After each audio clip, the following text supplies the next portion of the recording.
The following program is hosted by immature, irreverent, obnoxious, and often disgusting young men. Listener discretion is advised. This time on Nude Clan, only a lolly can kill another lolly. Shall we play a game?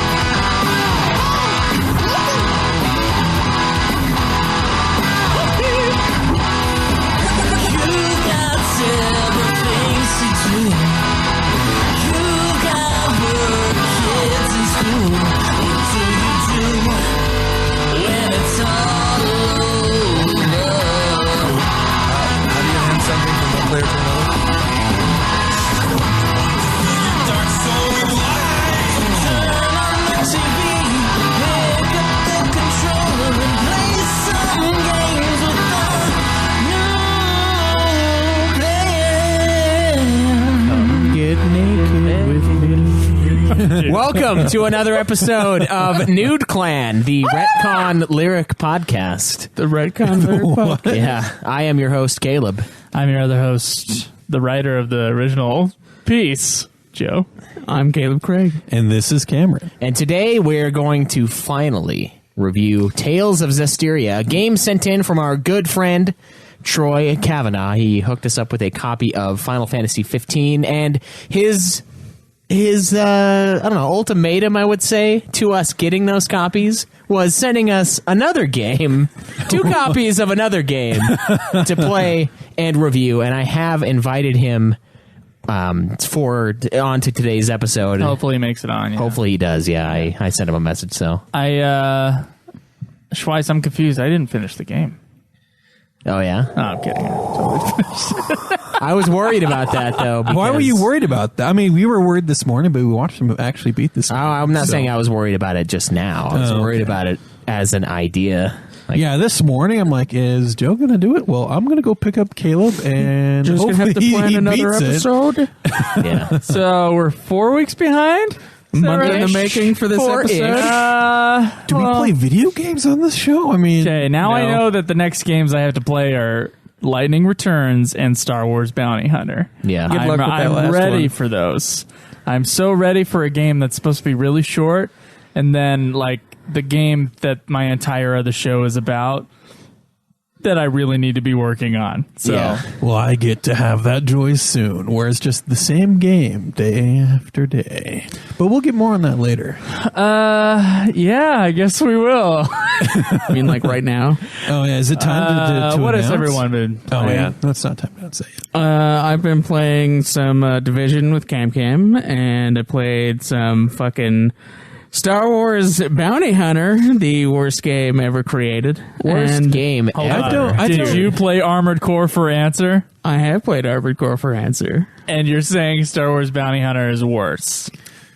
I guess I have rose-colored glasses for that. Okay, I was going to say, Wait, rose-colored glasses or no eyesight? Because Hey, I played it forever ago. I remember it being fun. the only thing I can say about that game is that I was able to beat it in one day. That's the only positive. I thank God for that every morning. So I don't know why you're having so much problem with Star Wars Bounty Hunter, because I was playing not too long ago. The only complaint I have so far is that it was making me a little motion sick because of the backwards ass camera. But other than that, I was doing it just fine. It's terrible. It's so bad. The camera is Wait, who so... nominated it? I know. Cam did. Oh, Yeah. wait, what other game did he nominate? It's a fucking shooter. Who do you think nominated it? Oh, no, hold on. No. I nominated I it believe there because was another game called Armored Core for Answer that was nominated by certain Cameroni as well. The only reason I nominated And Bounty the Hunter winner- is because I have it. The winner And I wanted to of play the and worst beat it. episode of 2016. Cameron. Yeah, the only reason You're fucking up my life. the only reason it was the worst episode of 2016 is because it was an hour of Joe's complaining. That's Hold on, why. no, that wasn't the one. it was You're an award winner for that. for that. So I can't even remember what the episode was, but still, Cameron, you're fucking up things. Hey, the people have spoken. They want us to play this game. All right, man. And probably it's because they can get it on the we could be PlayStation 4 and just playing want us to know. Chamber of Secrets on the Game Boy Advance. Tell you the I truth, would probably rather play that. I voted for Shadow of Mordor myself, so. So did I. Thank you. Potter. Dude, Bounty Hunter is just so bad. It fucking glitched on me, man. Hey, when I get to that part, I may have to restart the entire fucking game over. Oh, that's so And if bad. it doesn't work then, I have to play it on fucking PS2. I have to get a fucking PS2 copy. when which we get I to that already part- spent $10 on the fucking PS4 Let's just copy. see That how much of fucking this. crashed. Let's just see how much of this is player's error. And Dude, when I get to do that part- wonder. I do wonder if there was something that wasn't flagged, and I was streaming it the entire time. I You could would watch wait- that the cutscene did not go off. when it did the I would first wait time. till someone else gets to that point and then take their save file, if that really is an issue. I can't. Is do that what you would do? Is No, just take someone else's I can't save do file? that. I can't Parasite Eve it Why not? because that would It's just a not. Be, Parasite it wouldn't be Eve-ing is me the thing beating it. now. Well, no, it still counts. You're not loading someone else's stats. You're just loading someone else's save. see, with the Parasite Eve, you're loading someone else's stats. So just Yeah. Oh, so now on the it doesn't shoulders of count. someone else. On yeah, the like shoulders I mean, of someone else. like for me. So I have a cop. I'm playing. Okay, like 2.5 years ago, I was playing Grand Theft Auto, the whole series on PC, and I got to San Andreas, which is, Oh, yeah. in my opinion, the best Grand Theft Auto game. It's And I got to like the second to last mission, and it's just glitched because I have to kill this guy that used to be my friend in the game, and he just drowns. Like, he drowns himself, but it doesn't count as me killing it. So like the game is just glitched, and I can't get past it. So the only way I can truly beat it again would be to download someone else's save file to then just From go that through point. and beat it. Yeah. So I don't think that doesn't count as not beating the game under those circumstances, because you're not able to beat it because of a glitch, not because you just suck or you fucked up or whatever. I just can't kill the guy. Like, he falls off of his boat and he dies, but it's before I'm supposed to kill him. Like, the mission, they're like talking, there's a lot of dialogue between the two characters, and then it's like, kill him, you know? But he dies before the fucking kill him thing pops up, so it's just this loop of destruction. Well, And dude, I looked up fucking guides for this, and it all says that it should just go. So like it as sounds soon as you like fucking walk in the building, it that triggers only the you cutscene. have come across this error. Yeah, I couldn't find anybody else that had the same error. So They it had sounds like they had errors later, but He dude, just wanted to fucking do that. What was that? His choir, his high school choir days are coming back. dude, I restarted that mission like 5 times and it would not trigger it, and it should have, because it did it the first time. I had no problems the first time until like I apparently killed the dude that I was supposed to like leave alive. Oh, And so you accidentally killed somebody you were supposed to leave. I watched that stream, Caleb. You killed everybody in that bar. I did kill everybody. Mercilessly. It felt gross. After I had to go shower afterwards. yeah, I was man. like, I gotta go home and shower on my I lunch killed break. everyone after that cutscene triggered, though. Oh. And then every time afterward, the cutscene wouldn't trigger. Like, it just wouldn't. I feel like the real question is, are you triggered by this? Yes, I am very triggered by this. God. It's my Joe joke for the We got a safe section closet there. yeah, safe space. You need some the time in the closet, in Cam's bedroom. Cameron's closet. which is a movie, by the way. So Cam's gonna meet me in there. I think, you know what I thought of the other day? I think we should do a commentary for every movie that we like reference, maybe not reference, but like rip on or talk about multiple times. and then Cameron's Closet being one of them. Yeah, Cameron's Closet So would have to be one funny of them. story about that movie is it's kind of how I got my name. So yeah, What, your mom interesting just fact. watched it? Did was she like- actually watch it, or did she She just see a watched trailer it. for So it? this and, is like- when I was still being assembled. Did she not or realize created. that Cameron was a name before that movie? No, she did, but she watched Okay. that movie and like, oh, Cameron's a great name, and that's how I got my name. What? Yeah. Was she This is current? blowing my mind. Did you guys talk about this before? Yeah. Yeah. We've talked about it I wasn't before. privy to this. I don't know. I don't remember these if you were conversations there. happen. So, But you should watch the movie because it's a horror movie. So it made in the 70s even, so it's even better.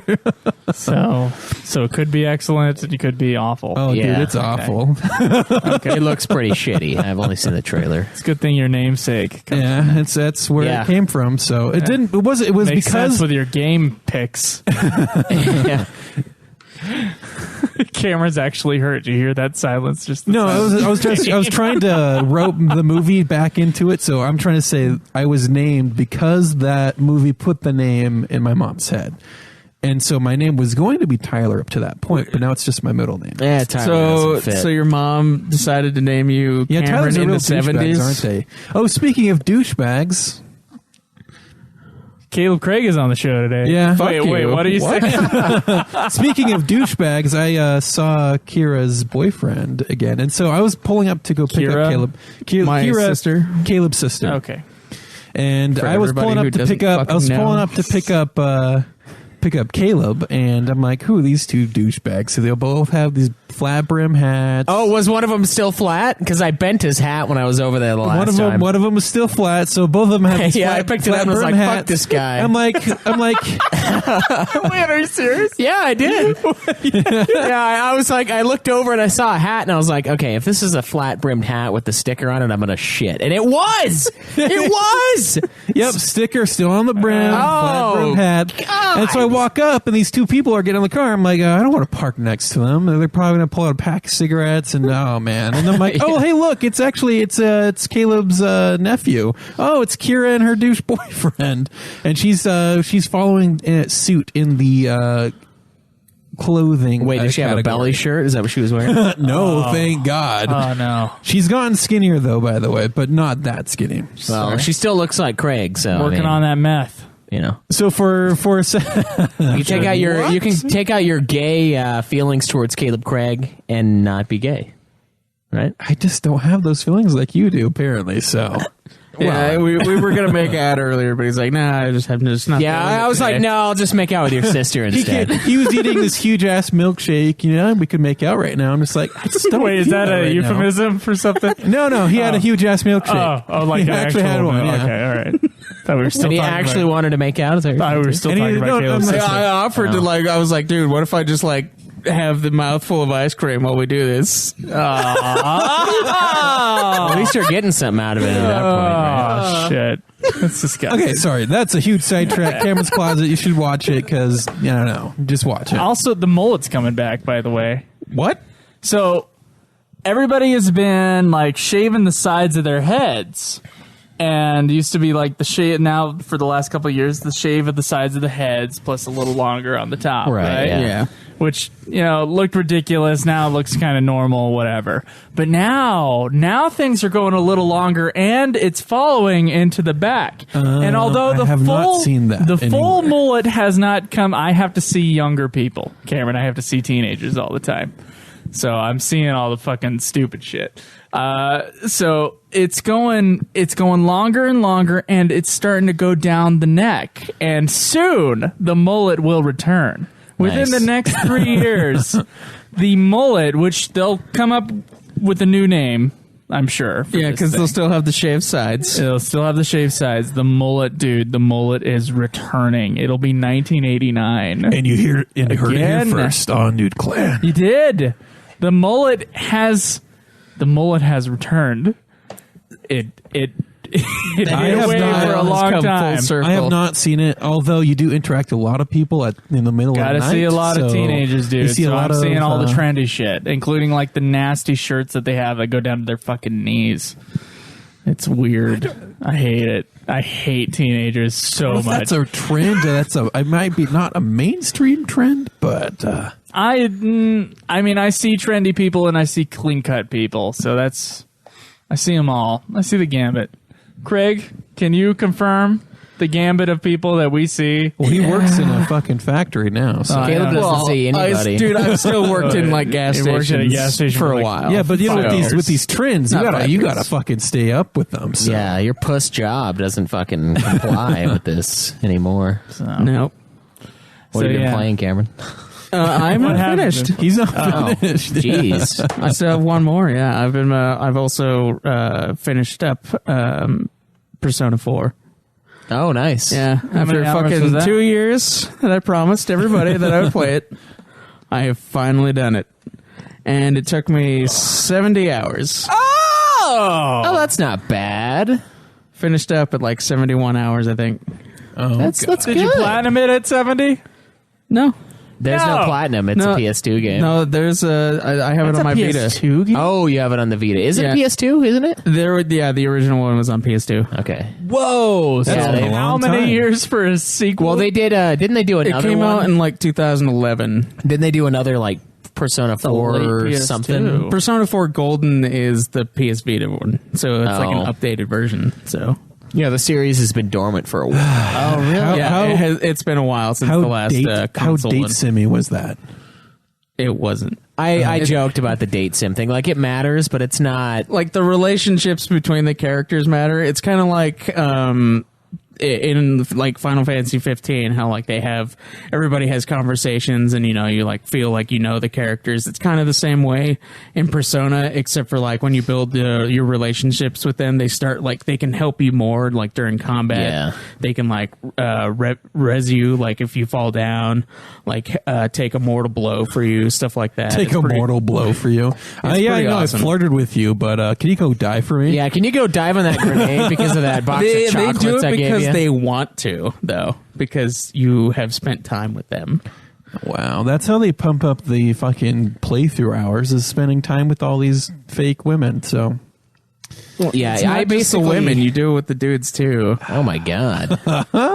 So I basically just said that to piss people off. Oh, okay. Because I like to do that. yeah. Yeah, you do. Yeah. There's a whole like comment on our website. I know. about how you fucking like Yeah, typical Schweiss. Such a trying to fag. piss people off, Yeah. saying Boba Fett sucks. Yeah, Django Fett is lame. But. Yeah, he corrected himself. It's Django. Yeah, It's the one that Boba. sucks. I think they're both fine. And you know what? I said it because I didn't want to play this game, not because Because you just wanted to play Mordor. Okay, That's the only fucking I reason. do. How many times do I have to nominate that fucking thing? I'm gonna have to conspire with you people. Hey, I voted for it. You can't blame me. And had to do the back end vote adding. Dude, this seems rigged, okay? Yeah, there was a whole huge amount of system's votes. rigged. I feel like the it is. Russians, you think? That's what I told Craig. That's what I told Craig the other day. He was like, dude, the vote is so much lower on this one. I was like, yeah, the Russians got a hold of our fucking vote. And they pushed through Yeah, their... he's like they rigged the election. Boba It's like, Fett dude, that's agenda. the only thing that's the only thing that makes sense. You know, what makes sense is that this game has a remastered edition you can get on PlayStation 4. People want to I know. don't think that's People the wanna reason. know. Because they want to know to play How long it. has it been remastered?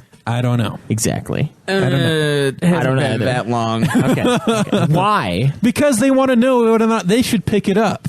Well, the answer seems We to are be going to no. find out, but and when we all beat it, and We will review find it. out, yes. So, all right, Except so- for the ones of us who play it on PS2, of course. But you can still find out if it's worth playing in the Oh, first anyway, place. are you done, Craig? It's not. Or is that it's all not you worth played? Playing. Yes, I'm done. All right. Why are you spoiling the episode? I'm not. That's a month away. Is it's- it? Or is it 2 months? Dude, Oh, fuck you. Come on. I'm only 2 hours. We're into gonna the try to game. keep on track, and I'm gonna do my best with when we figure out what game won. Then I'm gonna do my best to beat it on or before time. So Congrats. I'm gonna do it, guys. I'm Yeah. not gonna pull a Joe over here and Make push you it off wait for like a month. But anyways, so I played some. What I played last time, Skyrim, and I wanted to see if I could beat it this week, but no, because I got sidetracked with things like Battlefield 1 and then, The Division with The Caleb and important things. friends and, fun games before the hell that, faces me that I'm going to have to go through. How's that Mass Effect I and still, that Batman? I'm still going to play it, Is yeah. this going to be your first JRPG? Yeah. Japanese RPG. No. He said you he played. didn't even do Final Fantasy 15. He said he I played played- Final Fantasy VII before, but he's never completed You're it going or in, gone really that so far you're into it. you're not even going Final Fantasy level, which is the And then for the most second part, biggest RPG when I series wa- ever. when I watch someone you're play- going deep. Yeah, I know. For the most part, when I watch people play Final Fantasy, any of the Final Fantasy iterations, I don't really have that much of a problem with it. Like, it's not too over the top. I mean, some of the stuff I see him doing is kind of... Like the propeller coming out of her 13 head? trilogy stuff. Yeah. It's a little over the top. But it's no Zestria, let me tell you. It's no fucking Zestria. Zestria So- sounds like a spice. Give it a little Zestria, boys. You need a little more Zestria. Oh, Yeah. And so I'm going to fucking jump into Persona 5 is what it feels like. And I will tell you my... You don't know it's my Persona opinion. 5. We haven't don't know revealed yet. the winner yet. We don't know yet. But what are the other with options, Persona though? 5. Full-on JRPGs, right? So I'm going gonna go into this complete JRPG virgin, and it's gonna just have its way with it. Except it's gonna Crisis pop Core, your cherry. which definitely doesn't count. So Yeah, that one's more action RPG. I have more played like, Crisis Core, but I don't know. I have played and beat Crisis Core, that one's more like Kingdom Hearts, which is more action and as RPG. a handheld Yeah. game, I enjoyed it. yeah, it's not. It's going to be a whole different fucking. Although beast. entering combat mode was really annoying. Yeah, I know. that's Entering aggravating. combat mode, I still have a tune Why from that. Japan? Why? and then fucking The Zestiria. entire nation. They're to blame for that.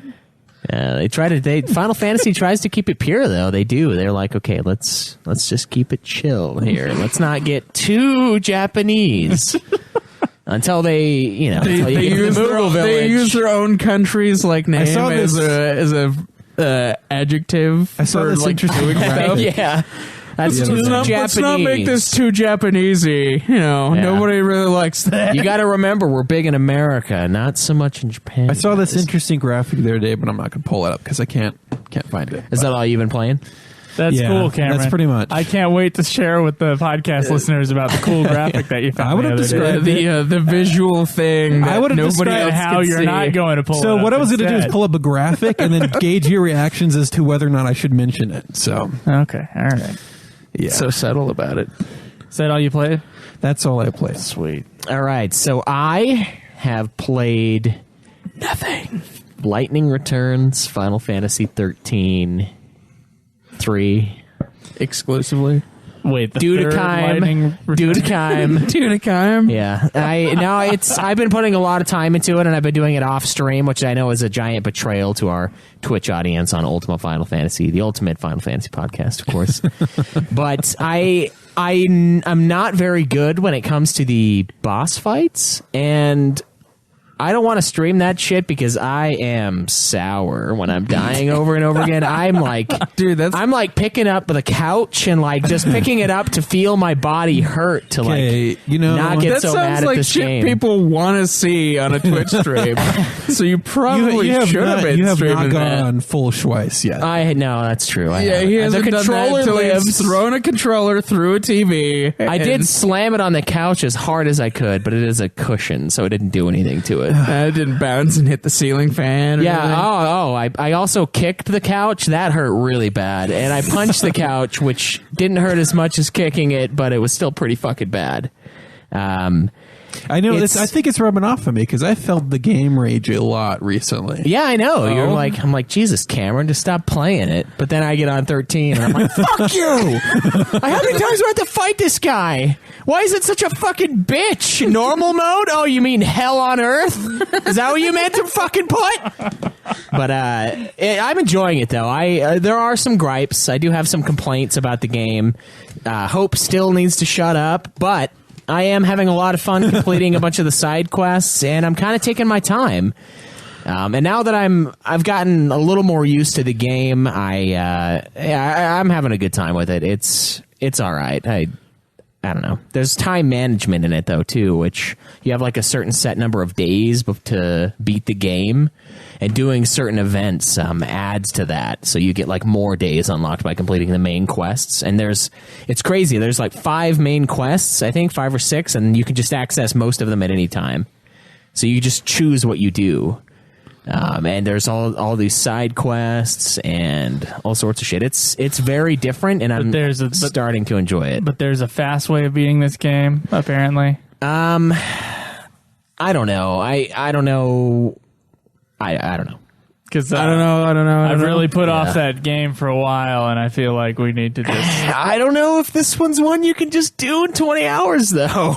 It's if you play it on easy, you might be able to. I haven't. Well, you told me to keep fighting the first boss or something like that, right? You can grind out To levels keep and then fighting sleep, the first yeah. boss and then sleep until the game restarts and then start Yeah. a new game plus with extra stats. Yeah, I've been listening to him like for fucking days playing this game. The I got this idea, down. the idea of the game is actually really cool though, because of shit like that. It's like, wow, I could just jump back into this game and do a new game plus and coast through it, because I can do new game plus on normal or easy or hard or whatever I choose. I would never do hard, but there's no Is there a trophy hard? in it. Yeah, there is. As if normal wasn't hard enough. My God, I die. It's sick, but I think that's the only thing I've been playing. I tried to play Star Wars Battlefront, but I had what was it, a 26 gig update to download, and I was like, oh, from all those DLCs that you haven't been downloading? yeah. Just let it go one night. That next certain day it'll be there. significant other paid for and I haven't used. Yes. Yeah. I did let it go, but I just didn't play it when I came back downstairs the next day. So, wow. Okay. So, Yeah. Battlefront 2 is coming out this year. yeah, along with the last Battlefront 1 expansion. I think it's in like December or some shit. And it's rumored that it's going to be a better game that actually has substance to it. Oh, yeah. You know what the sad part about that game is? If they would have included some of the prequel stuff, I think it would have been a lot better. Yeah. There's more heroes. I mean, actual content. Yeah, They're that'd be like great. grasping at straws for coming up with heroes and villains. Like what they had what is it? Greedo, is that his name? Yeah. They added Greedo. Yeah, as he's a hero? villain. He's a fucking yes. I'm like, God, why? He's there for like what? 5 minutes? Yeah, and he's a beast too. I'm like, Jesus, he died in like one shot. Okay, but you know what? Merely mentioning that, I don't want them to touch the prequels because that just means that they're going to put Jar Jar Binks in there.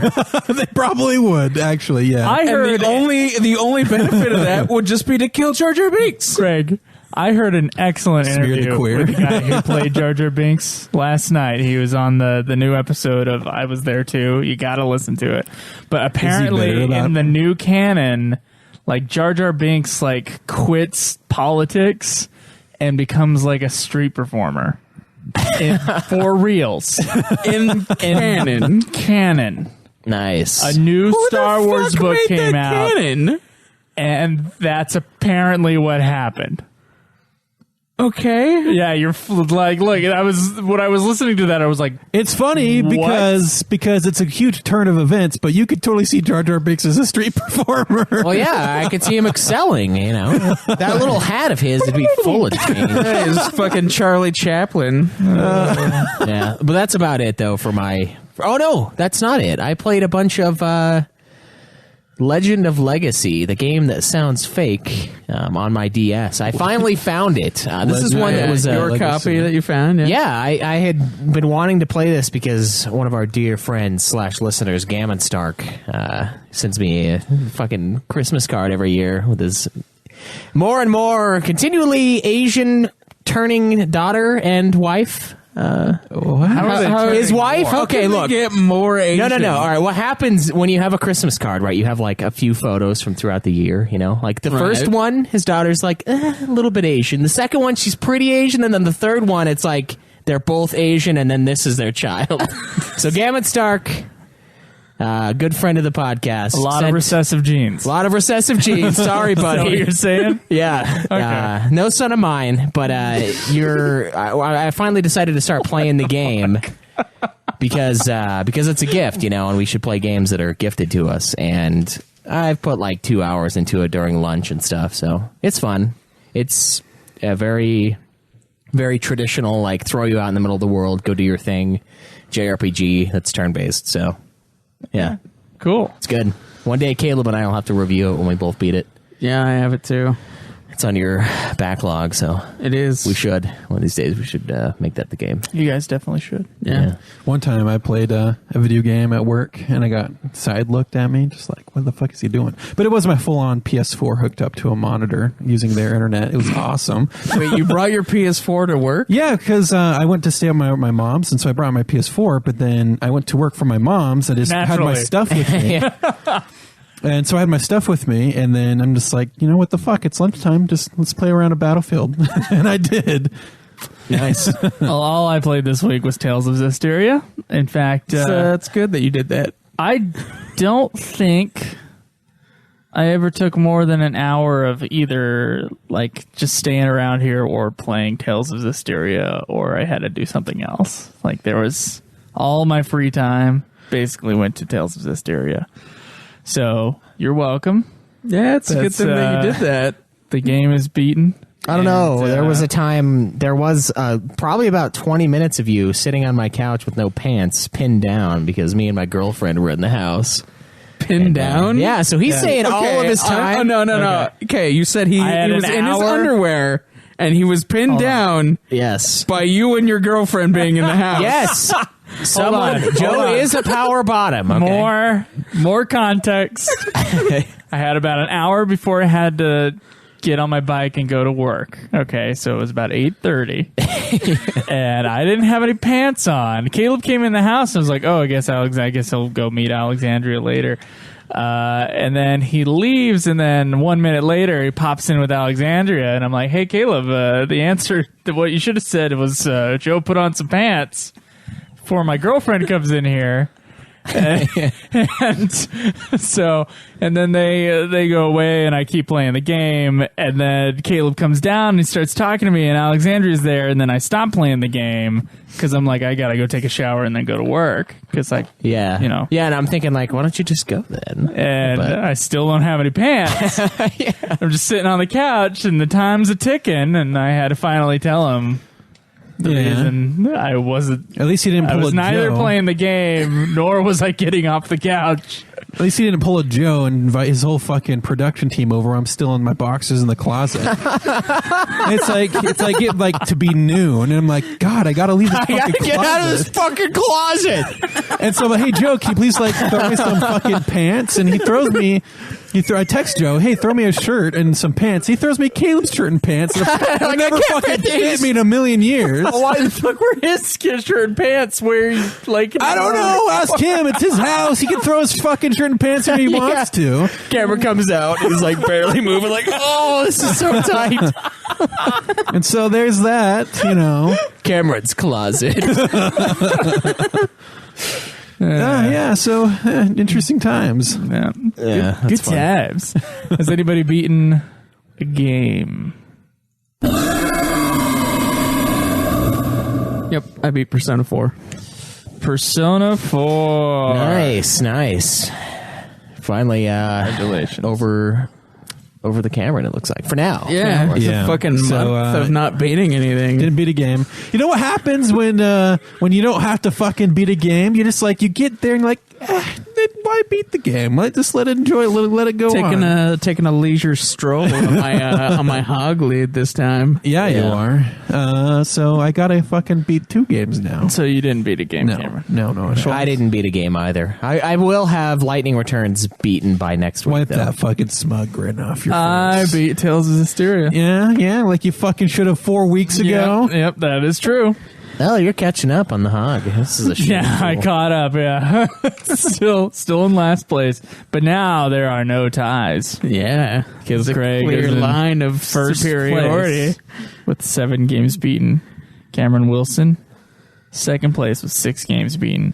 Schweiss has 5, and I have 4. Very nice indeed. Beautiful. All right, we're 30 minutes in. Do we want to just skip questions and go to the review, or what? We can questions. We can probably do that. I don't think it matters. All right, let's review Tales of Zestiria.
the mark of the shepherd.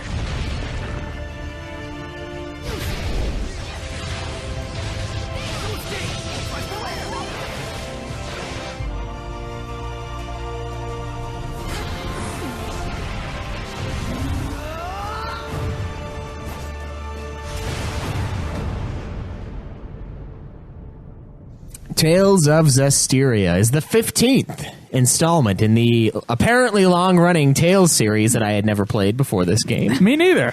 The game, I think I'd heard him referred to a couple times because our listener base seems to kind of cross over. I know I've said it a few times. Yeah, Troy has said it definitely a few times. Yeah. Shinru, I believe, has mentioned it. I don't think I had ever in my head, maybe Tales of Symphonia. I feel like I might have seen that at I've actually heard that, so I might have seen that. That one's on the game store. GameCube. So Okay. it got re-released on PS3, and I've been playing it. I didn't know it was like part of a series, though. Just calling it Tales of Tales something. of yeah, Kind of like that's it. when we're like, oh, we're going to play a game called Tales of Zestiria. I was like, fuck if I know what that is, but we'll play it. Yeah. So the game was announced on December 12th, 2013, and it's supposed to be sort of the 20th anniversary title for the series as a whole. So that kind of sucks, considering that most people I've talked to are like, oh, that's the first Tales game you're going to play? And I'm like, well, it's fine. I guess, yeah. Is there a problem with it? I don't know. We haven't played any of the other ones, so we can't really say. The game was initially released for the PlayStation 3 and PlayStation 4 on January 22nd, 2015 in Japan, and October 20th, 2015 in North America. And the game also got a Steam port later that year. Actually, that same year, October 19th, 2015. So they ported it to Steam relatively quickly, which is something Final Fantasy can't seem to manage, which sucks. Tales of Zestiria occurs on the continent named Glenwood. Glenwood is currently divided between sounds two like a neighborhood. So warring, come live at Glenwood. California, right? Yeah, it is. It's a wonderful community. Two warring countries, very wonderful community of Hyland and Rolance. the best community. Yeah, tremendous. The negative energy / emotions generated by people is manifested in what we know and love, referred to as malevolence in the game. It transforms It's malevolence. living, dead, and even inanimate objects into hellions, which are monsters to fight. In addition to humans, there's a group of supernatural humanoids that are called Seraphim, who can interact with humans that kind of are like touched with what they refer to as resonance in the game. Seraphim were once an abundant race, but have become scarce over time. Yes, that is the base plot for Tales of Zestiria. Good. Troy. Yes. Our dear Troy here, who is the man who gave us this game to play. Why did you want us to play this game in particular? I wanted this game to be your first game because it is definitely not the best. I think this is a good place to throw you into this universe. It gets the general Tales feeling down, and it's also one of my favorite gameplays too, because they always come up with new ways to reinvent the gameplay and whatnot, and this is probably my favorite way to play it. So you like the battle system, and you also thought this was a good place to start in the Tales universe. Yes, Yeah. This is all pretty presumptuous, assuming you're going to take interest in it. But we will find out. Yeah, That's an interesting. Let's give them the worst game of the series and see if it makes them interested. Honestly, I started with this one too, and I enjoyed it when I played it. And I was told by a bunch of people that it's like, dude, it's like the worst one. I'm like, oh, it's all uphill from here. If it's the worst one, then apparently I feel pretty good about the series. Apparently, this is the greatest series of all time. Although I feel like bad games give good. that is good purely reviews, so. opinionated, because I really like this. Although I do know there is a lot of information that is left out, and that I think that sort of disturbs the enjoyment of it, which is why a lot of people don't like it. Not to mention the battle system is a bit too menu heavy. It is pretty fucking menu heavy, yeah. I think that turns a lot of people off because the previous Tales games weren't as menu heavy. I did not. I guess because I didn't have a Tales game to compare this to. I was only comparing it to Final Fantasy, which is almost 100% menu. Yeah. So in my mind, it was like, oh, this is just an action RPG, and the item system is a little weird. Yeah, I don't know, man. I felt like I was in the menu a lot, and I was reassured of that when I looked at the stats page, and it has a column for time spent in menu. The game, it does. The game acknowledges the fact that your ass is going to be in that menu for a long fucking time. 12 plus hours to be exact. Wow. 12 hours You of that spent game. 12 hours in the menu? I think it was something like that. I feel yeah. like I didn't play How long was your playthrough? hardly anything in the menu. We need to see your menu time is what we need to see. I think we have to compare our menu time. we I gotta think compare so. menu Pull time. it out. Whip 'em out, boys. It'll take me about 10 minutes, but we can stop. Well, you're not the supposed show. to play with it before you show me. You're supposed to just fucking show me. Oh God. All right. So, story, Schweiss. So, yes, the people of Glenwood refer to individuals who can react with the Seraphim as shepherds. These people are hailed as saviors, and they're sort of also feared because of the amount of power that they hold. Shepherds appear during times of crisis. Seraphim can create little contracts, which is kind of bizarre, amongst themselves, where the dominant Seraphim is referred to as the Prime Lord, and a number of partners are called Sublords, which are kind of set up to support the Prime Lord, Prime Lord. Glenwood also has dragons, which almost don't really play much of a part in the universe, but they are Seraphim corrupted by Malevolence. There is a pretty sweet dragon fight near the end, but that's about it. So the game starts out with two young explorers named Saray and Mikleo. Saray, of course. I wonder if one of these guys is going to turn into the chosen one. Yeah, I don't know which one. I don't know if it's going to be the asshole or the really nice guy. It's never the asshole. Just heads up. Who's the asshole? Mikleo, he's a fucker, dude. Like, all day, he's just, like, pissing in your coffee, like someone shitting his Cheerios every day of his life. In his coffee and shitting his Cheerios. He's pissing in your coffee because someone else shit in the coffee piss is because someone shit in his Cheerios. Can't we all just enjoy breakfast without defecation? Wouldn't he just get a new bowl of Cheerios? No. Because he has to eat the shittier. You have to eat every part of the Cheerio. Cheerio. You have to I was trying to combine the words. It just wouldn't happen. You have to use every part of the Cheerio, Caleb. You can't let any of it go to waste. So they were. We found the game starts out with them exploring some ruins. Yes, heart healthy.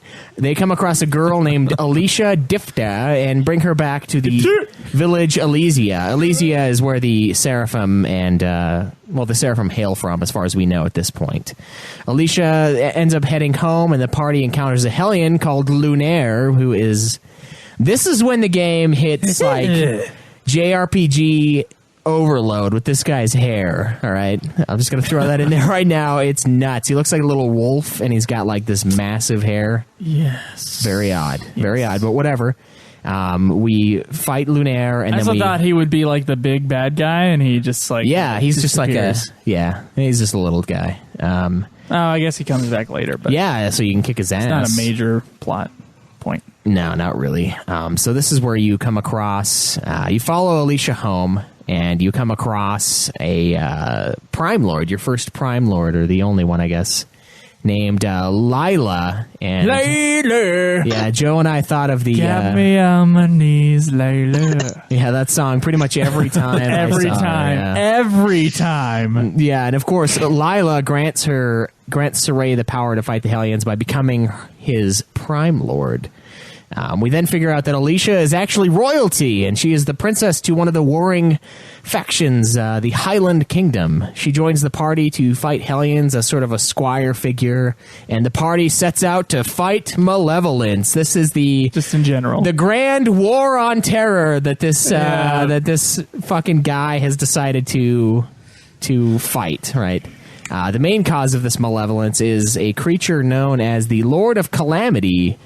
The party meets up with Edna later on, an Earth Seraph, and also a professional lolly on the side, who then also joins the party. Alicia ends up leaving the group because she's a fucking cash as far as resonance is concerned, so like she's not really useful. Yeah. But it ends up actually becoming sort of a puppet to Hyland's military to leverage Saray and his buddies to fight the opposing force. Now, Saray, of course, is kind of like a pacifist in all of this. He doesn't really agree with the fighting, and he knows that that's what's creating all this hatred and making this such a shitty world, right? So he's not very happy to do it, but he begrudgingly kind of goes along and plays their little game for the time being. Military leverages her, and then this is when on this big battlefield is when we first encounter Heldalf, who is the Lord of Calamity. And Troy, you said at this point in the game we can actually beat Heldalf, right? Isn't that what you told me? Not at this point. It's a little bit later. Oh, okay. One of the other encounters. Because there's a point in the game, because when you meet Heldalf at first, his domain suppresses your will, and it makes you not see the Seraphim. It suppresses your resonance, so he wasn't able to face Heldalf properly. But there's a point in the game where you can fight him. You can essentially fight the final battle before the final battle. Oh, okay. I just want to point out how uncomfortable Cameron is throughout this entire thing. I'm not Cameron, uncomfortable. why are you so uncomfortable when it comes to this game? I'm just laughing at how termy it got. How termy? Yeah. You love fucking deep fantasy. Yeah. I bring up the is there fact that anything deep more fantasy termy is termy, and so I can't read it. And then I get laughed at. And then he gets it read to it's him funny. instead. And you were laughing at it too, so yeah. Anyways, Maybe he's laughing at you. I'm laughing at it. you being uncomfortable. I'm not while doing this uncomfortable. entire thing. I'm not. So The uncomfortable is Cameron, watching Caleb especially play. when Caleb was playing it, for some odd man. reason, not as bad when I was playing it. Because I Cameron, could when ignore it. Caleb was playing Because it, at that was point- like squirming like a he just like a couldn't toad. stand Yeah, it. he's like, Because at that point, I was desensitized to it when you were finally getting to it. So, yeah, that's why. See, Yeah. I feel like I've been desensitized And then to it. Caleb would squirm a little bit too. You weren't so I'd look over desensitized to it and be because like, Caleb oh, Craig man. used to watch a whole bunch of Japanese cartoons. I never. all the time. How often did I sit down and watch Japanese cartoons with you? How often? No, but he would just be Yeah. there and it would be there. You wouldn't watch, right? No, not really. I mean, Okay. there's two shows that I remember liking that he would watch. But anyways, menu time. Why are you so uncomfortable? There's just certain things I'm just not accustomed to with the episodic He's afraid that he's a style closet of weeb. closet weeb. Yeah. He'll come out. He's afraid that Persona 5 is going to bring the weeb out Hey, of him. bring it on. I'm gonna hit this game head on, and we'll see what happens. Is he gonna be fine with this episode? Does he need to leave? No, I'm fine. No, I'm good. Just a little squirty. You need to take a moment in the safe space. No, I'm fine. Go sit in the closet. It's okay. But what was your menu time, Joe? What was my menu time? Joe's menu time was 3 hours and 1 minute. So Caleb's 12 hours. I don't is know a if little, it's actually 12 hours. Oh no, we need to know. It's a long fucking time to be spending in the menus. Caleb. I was not speaking accurately necessarily. It was more of a, Okay. I spent a lot of time in the menu. I also played the game for like 13 more hours. So. That's true. That's true. He did a whole And bunch 12 of of those stuff. was in the menu. Yeah, 12 of it I was asleep, drunk. You could have just left it on and you randomly had 12 hours. You know what? I don't know if I did. I might have. I usually am pretty anal. I was about to say, I didn't feel like I spent that much time in the menus. Yeah, That's 3 hours. That's still like over 10% of the gameplay. That's he pretty. He had like 32 hours, so that would It's be pretty light because I'm looking at mine and I spent 39 hours. my thing was, oh jeez, 39 hours in the menu. wait, Yeah. You just leave it Although on all night a couple times, or No, I went a little above and beyond. I tried platinuming this game, and a lot of that requires you to know what equipment to equip to when and where. Oh yeah, I've looked at that too. The equipment management would add some time. Yeah. So anyway, we meet up with the Lord of Calamity, who crushes Saray in a fight, and before Saray is killed, he is rescued by an assassin named Rose. Saray wakes up in Rose's little headquarters, and he discovers that the shepherd, must go on a pilgrimage to 4 shrines to gain strength in order to fight. This is the Final Fantasy part of the game. Yeah, this is where it becomes Final Fantasy X. Yeah. When we get Or It's any of them. Any of the ones where you have to get the 4 things. Oh, that's true. The 4 crystals, the elemental crystal. That's true. That's stuff. actually That's way in closer the first to the 5 Final to the Fantasy first games than 10. Yeah.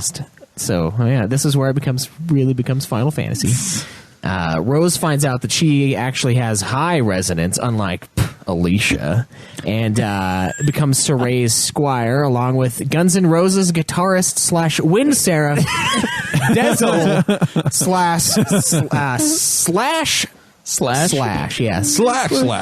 He's an Axl Rose and Slash put together, right? He is. Yeah.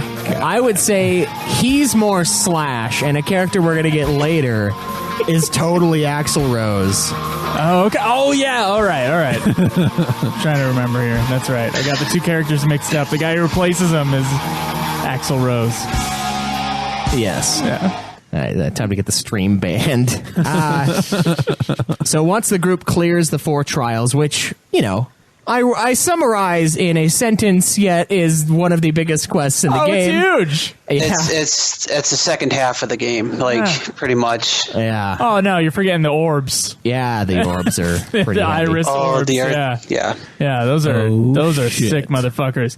I do like this part of the game though. Going to the new shrines, doing the big puzzles. With your out of battle magic abilities that you use to explore in the game. That you get more. Right, you get these powers. Yeah, from, you've like, got going to these shrines. a wind dash that you pick up. You've got a little flame throw move that burns things out of your way. You've got a little water thing that kind of makes you invisible to individuals, and then a rock punch, the 1-inch punch ability to destroy giant rocks in your way. And these are things that, like Joe said, you obtain throughout these dungeons. And I agree. I actually thought the dungeons Except for the water dungeon, but yeah. Yeah, I thought I still like it. It's sick, but I like it. I had to look up a guide because that water dungeon wasn't great. Yeah, I didn't like it either. Dude, what water dungeon in any game is exactly. great? That's what I was thinking. I was like, Jesus, what is with the water? Like, everyone's like, fuck water. I hate it. The essence of life? Yeah, let's make it the most bullshit dungeon ever. Yeah, dude, that's like the entirety of Legend of Zelda. As soon as you hit the water levels, you're like, God fucking damn it. Yeah. So I definitely felt a callback to the Zelda days when I was doing those. But I had a lot of fun with the trials. I thought they were a nice little mix-up for the thing. So once the group clears these 4 trials, they fall under the trap of Simone, a fallen seraph / queen of the lollies. Dezel reveals that his true goal, and Dezel, of course, is one of the other seraphim. He's attached to Rose. He's her lord or whatever the fuck. He reveals that his whole mission in life, the reason why he's such an asshole, is because he wants to get revenge on Simone, who apparently caused all of his buddies to die. And he ends up sacrificing himself to save and assist Rose throughout this fight, which of course sucks because you don't even beat the chick at this point. Bunch of other shit happens. You get that Maven guy. You go out and find a bunch of orbs for him. Yeah, you have to prove yourself to him in order to get to Haldoff. Yeah, and he's like a storyteller, it seems like, and his role in this universe is to just tell stories, and the moment he takes part in it and tries to craft it to his will is when he basically dies and is cursed. Yeah, because there's one thing we kind of forgot to touch up on. The thing that allows Saray to get the power of purification is the oath that Lila keeps. Right. And that's also what Maven has. His oath is that he'll have great power, but he can't tell about the true history of the world. And Right, it's through telling the true history of the world that he breaks down and dies. Yeah, which sucks, but he's also a fucker when you fight him. He goes real crazy near the end. The hardest fight I had in that entire game, besides the last fight. Yeah, of course. Besides that one. Stage 3. it was stage 2. Stage 2 was tough on the last fight. Oh, okay. Not so much stage 3. That was just like you had to fight them until you did a special move, and then. Well, yeah, when you find out the one move that does a fuckload of damage with Rose, yeah. Yeah, no, that's stage 2. Oh, I know. Okay, never mind. Yeah. I'm thinking of it as a 3 4 different stage. fights. I guess if you think of it as 4, it is stage 3. But the fucking fight with the Medusa, the second Medusa fight, Yeah. when you're getting the orb thing in the village. Was that Jiggly Boob Snake Lady? Oh yeah, Jiggly Boob Snake Lady. I'm sorry, what? Jiggly Boob Snake Lady? Did somebody say boobs? She That was is actually what drew my attention. She was a bitch, dude, with the paralyzing, and I had a dodger, and I think that battle. I want to say I fucking did it like 8 times. Like, See, just I had to restart over and over again on that one. On the first Medusa fight, I had to restart that one like 3 times. That one was tough too. But that one I never lost to. I basically... Are you serious? Yeah, I reached a Fuck point in the you. game where I was like no longer troubled, and then I got to that last stage in the final boss, and then I was very troubled. It was just, I made it a breeze until then, so... Jesus Christ, dude. Yeah, there's Getting some... getting the timing down of her bullshit was just rough. And I know there was like anti-paralysis equipment, but it was Yeah. like 10%. Yeah, no, Wait, it's yeah. you can block though, and you won't Yeah, get... yeah, that's what I did. I blocked all day and just rezzed the other guys over and over again. Oh, really? Almost. Oh. Not Okay, I was like, entirely, God, but that sounds like it's hell. If things were going really bad, that's all I would do was block. So it was not a fun fight for me. That was rough. So the orb part is when I finally in the game figured out how to explore the game.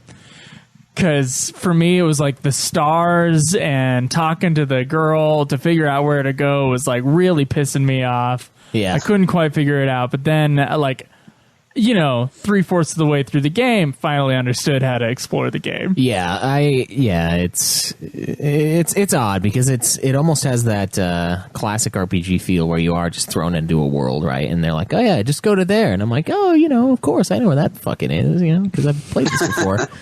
But I just accepted it and did a lot of exploring, so I was pretty on top of it, but I did take a lot longer because of that. Because I only looked up guides when I couldn't beat the final boss, first off, and then when I wanted to know where I was at. So, anyway, the group finally confronts the Lord of Calamity, who now wants to recruit our friend Saray. He basically offers him, come rule the universe beside me. Yeah. His father and son, and we then find out that the era of chaos that the game takes place in was created when the previous shepherd turned Heldalf, who was a Rolance military general, into a cursed immortal being by fusing him to the Seraph Malteus when he refused to provide aid to his village when it was invaded. This invasion and his failure filled him with all sorts of hatred, and then he became the Lord of Calamity, so he was just this big asshole who just hated everything, right? We also find out that the village he failed to save was actually where our 2 friends, Saray and Mikleo, were born. So they were kind of connected from the very beginning. The party defeats the Lord of Calamity. Seraphim and humans live in peace. We get a cutscene where an adult Mikleo falls into a hole in some ruins and is rescued by what is presumed and obviously Saray. Okay. Which is a nice callback to That the very was beginning of the Mikleo? game. That was Because I Mikleo. was That was like, Mikleo. I was watching that thing. I was like, okay, is he the new shepherd? Is there another loop going on? See, I thought for a second maybe the guy who rescued him could be the new shepherd, but then I was like, no, he looked pretty excited to see him. So, the beginning of the game, it starts out and your character falls and he's, rescued by Mikleo after, falling through a hole. And then the very end of the game, you rescue Is that what him. happens? Yeah. Isn't that right, Troy? Doesn't it start Yes. out that way? Okay. Yes. So it kind of goes full circle, and it's weird because you get this cryptic... it's weird, first off, because you have, 7 the fucking things of credits in this game, right? So you have, the end scene. He kills the Lord of Calamity. It's awesome. Then you get some credits. And then you get, another scene where, shows a grave, and you're like, oh, what? Saray is dead? Okay, fine. And then you get another scene where... There's 3 credit teasers. Yeah. And you get another scene where Saray's not dead. And I'm like, okay, so... they thought he was dead, so they put up a tombstone. That's what I'm assuming was the case. The whole... I'm trying to think of things now, but Malevolence, the one that Helldorf fused with, Yeah. was originally a Seraphim, but because Helldorf has all this malevolence, Malevolence turned into a dragon. And since this being here is essentially the god of the world, if Malevolence dies, the world just goes into a cat. Like, do you remember what the final place looks like? That's essentially the whole world. Like, just tornadoes and rain and all sorts of natural disasters would have happened if this god would have died. And what Saray was doing was that he was purifying Malevolence. So then, in order to do that, he went into a deep sleep for I don't know how many years. Oh, okay, I get it. So we thought at first, though, I mean, throughout the game, it's kind of implied that Saray is going to die from his plight, right? Like it's the ultimate sacrifice is kind of what's going on. But thankfully, that doesn't happen. And honestly, that last fight was pretty heavy. Like I thought I was killing my friends at first when I was armatizing and launching them, and I was like, "This is fucked up, man." I thought they were sacrificing themselves. I thought that was like a big plot point. Yeah, I mean, just nope. The whole game, the whole dialogue, like how Helldorf's like, "Oh, you just killed one of your friends," is, the villain saying, "You're not going to win," blah blah blah. You just wasted a life, but you actually end up winning. That's where the misconception of that comes in. Yeah, and then they're like, "Psych, we're fine," right? Yeah. Mm-hmm. Which is fine. It's not as cheap as an FF4. It's not. It's not that bad. Because it's not like, first, end of the first act, they die, quote unquote, and then they come back at the very end. They just die at the end, but don't die, and they're still alive. So I like that. But at first I was like, man, if this game does this and like you kill your buddies in this way, that's gonna be pretty ballsy. Like, that's pretty heavy. So I would have been very impressed if they would have kept with it, but we wouldn't have got that sweet ending with McLeo getting rescued with his fucking carpet of hair that he's got. I want to, before we kind of like say what we thought of the story, I want to point out yesterday I was watching the scene right before, I can't remember what they call this in movies, like the Dark Knight of the Soul or something like that. It's right before they decide to go take on the bad guy. And it's this music video montage of all the characters getting together and appreciating each other before they take on the thing. And we've seen this scene a lot in a lot of things. Each other. It starts out though with Rose and Lila, and they're like scissoring. They're right? on a bridge, and Rose is like, "Oh, thank you so much for meeting with me, Lila," or it might have been the other way around. And in my head, I was like, "I'm going to see if this can pass the Bechdel test." Do you know what the Bechdel test is? No. No fucking idea. The Bechdel test is like a feminist test for a movie. So if you have two women in a scene alone together, if they are going to only talk about the main male character or not. And I was like, I wonder if they're going to pass the Bechdel test. And right off the bat, right after she says, "Thank you for meeting with me," the first thing they mention is Saray. And they start talking about Saray. And I'm like, oh, they failed the Bechdel test. Yeah. And I laughed pretty hard. Alone in the living room. So I just wanted to share that moment. This game does not pass the Bechdel test. Yeah. Oh, man. Speaking of music videos, the first time the one music video started up when you finally set out from your homeland, I was like, now it's Japanese. Before, it was like, maybe. But then it pulls out this like awesome guitar riff. Yeah. And I'm like, okay, the music's good. But then like the animations are just, it's just way over the top. The second opening credit sequence? Yeah. I was like, what is this, Type 0? Final Fantasy Type 0. And then 10 minutes later, Final Fantasy Type 0. It's like, are we playing Final Fantasy Type 0? Is this Tales of Zestiria? Is that what I've been playing for the last 2 hours? I don't know. I thought something else was. I thought it was Call of Duty Advanced Warfare. I wondered where my gun was. Jeez,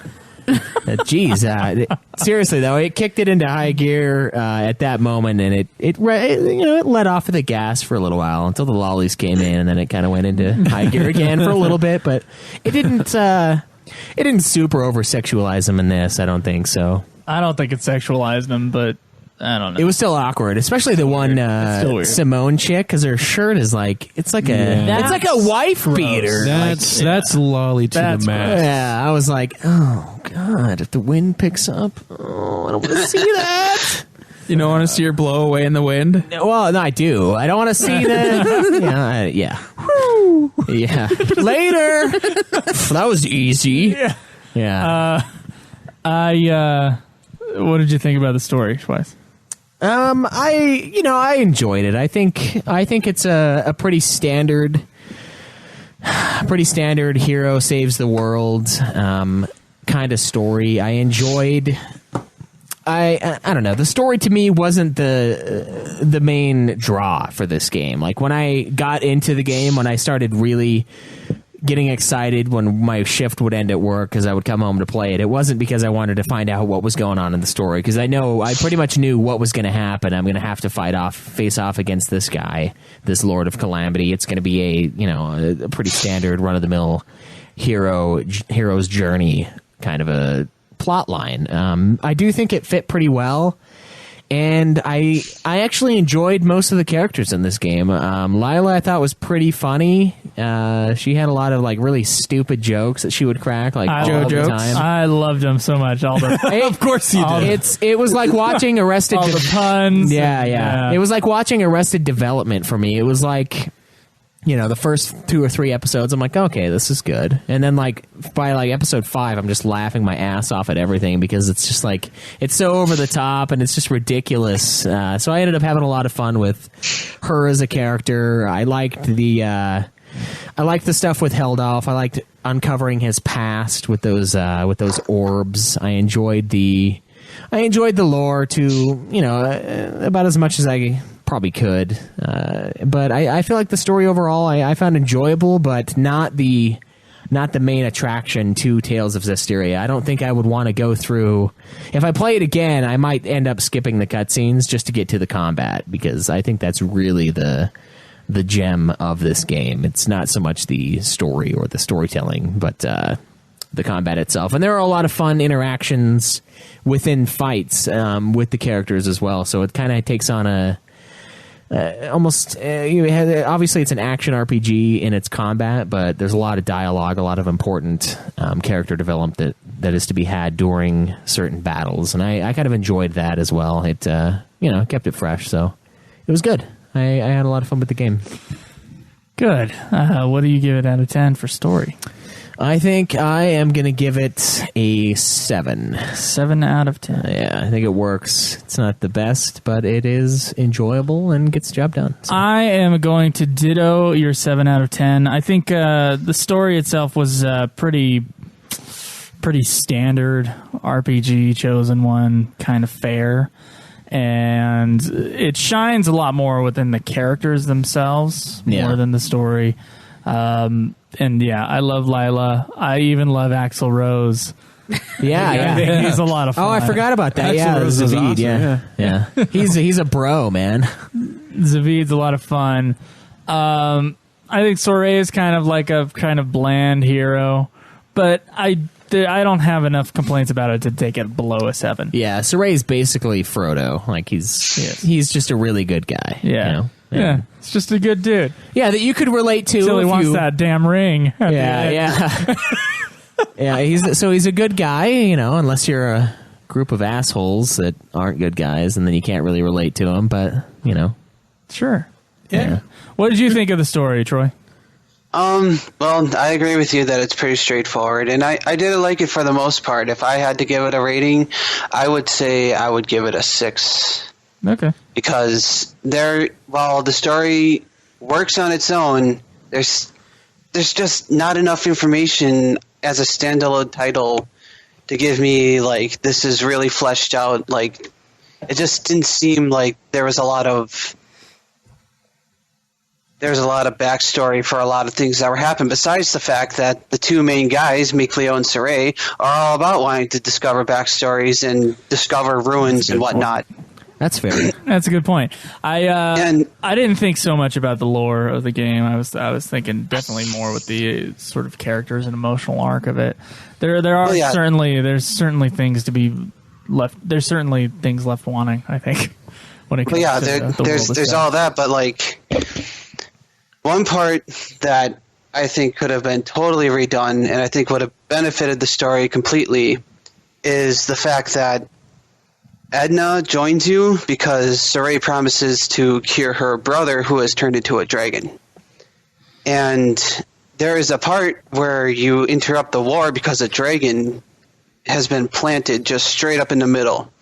Now, what bothers me about that is that this is just some random dragon. I think it would have benefited if Heldoff would have dragged Edna's brother into it, and it would have took two birds out with one stone, about how Saray comes to the conclusion that killing may be a mercy to some people, and it would have resolved Edna's little crisis as well. And that, I feel like the alternative way that they dealt with that was not appropriate for such a huge character. One of the main. Yeah, that's fair. I mean, that was something that she did say when she joined your party, is like, oh, well, if you do this, we'll do it. And then she's like, nah, fuck it, I don't care. I'll just stay along anyway.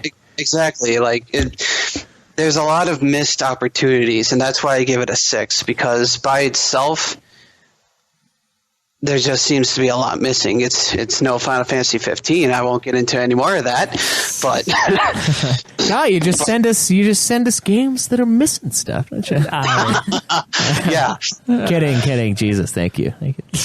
But listen, did you say there was a prologue for this? Is that there is not necessarily a prequel. It takes place in the same universe.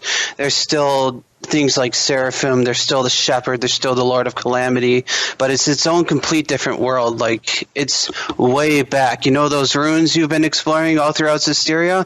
That's what you're looking into. You're playing the beginning of all those ruins. Oh, that's interesting. Okay. What one's that one called again? Tales of Berseria. Okay. Yeah, that's the one that came out just a little bit ago. So, Oh, really? bunch of the And forum everybody users have been loves playing that it. one? That's what I heard. I love it because it takes a lot of what was missing out of Zestiria and adds the flavor to it. Like, how Seraphim are long-lived beings? Well, Zavid's actually pretty prominent in Berseria, despite it taking place like a few thousand years behind, And I think that's pretty cool that they delve into Zavid's background, because he didn't get a whole lot of background. He was thrusted in like halfway through the game, and you got what you got. Yeah, that's true. They kind of just said, well, here's this other guy that's basically the guy before, but he's the lead singer of Guns N' Roses instead of the guitarist. That's Both right. very high-profile people. The only two people whose names I know from the band. And there you go. Yeah, There you go. Okay, so gameplay. This is a very action-y RPG. I know you spent a lot of time in the menu. There's a billion systems outside of just the regular combat that is, or that affects the regular combat, that is very intricate. So you're mashing the 0 button or the O button and the X button and the triggers, right. just to kind of get all your moves out, but you can actually set those things all up very meticulously if you so desire. You get more combat information when you study these runes throughout the world as you're exploring. Right. There's you can basically go into these there's your regular kind of combat mode, and then there's the Super Saiyan modes. Yeah, when you armatize, which is when you connect with one of the Seraphim and you become combat. And you become like a mage warrior version of that element. So you'll be the water guy or the fire guy or the wind guy or whatever. Right, yeah. And you'll be able to do extra damage that way and have elemental damage to deal with certain enemies. Go ahead. What this game essentially comes down to in combat is that it's a rock, paper, scissors fight. You got your hidden arts, you got your martial arts, and then you got your seraphic arts. Martial arts beats hidden arts beats seraph arts beat martial arts. And each character is given reign over two of these, so that's essentially what you want to do. You want to create a build that you can beat whatever is thrown at you through this rock, paper, scissors type deal. Yeah, which I did not do. Yeah, I never explained it like I that. figured it out by the end. I was like, oh, I fucked up really, really badly because I wasn't paying attention to that fucking grid thing that you like line up all your items and you fill out like certain sections and you do more damage. Yeah, I was just looking at pure damage and pure stats and it didn't work out. So Okay. there is definitely a rock, paper, scissors. I like that idea. I like this element beats this other element. Oh, this one's weak to it. Oh, this one, does half damage. Whatever else. That makes it to where you kind of really have to use each of the Seraphim. You have to armatize with multiple characters, which of course is useful because in the end fight you have to do just that and then launch them at the final boss. So I enjoyed.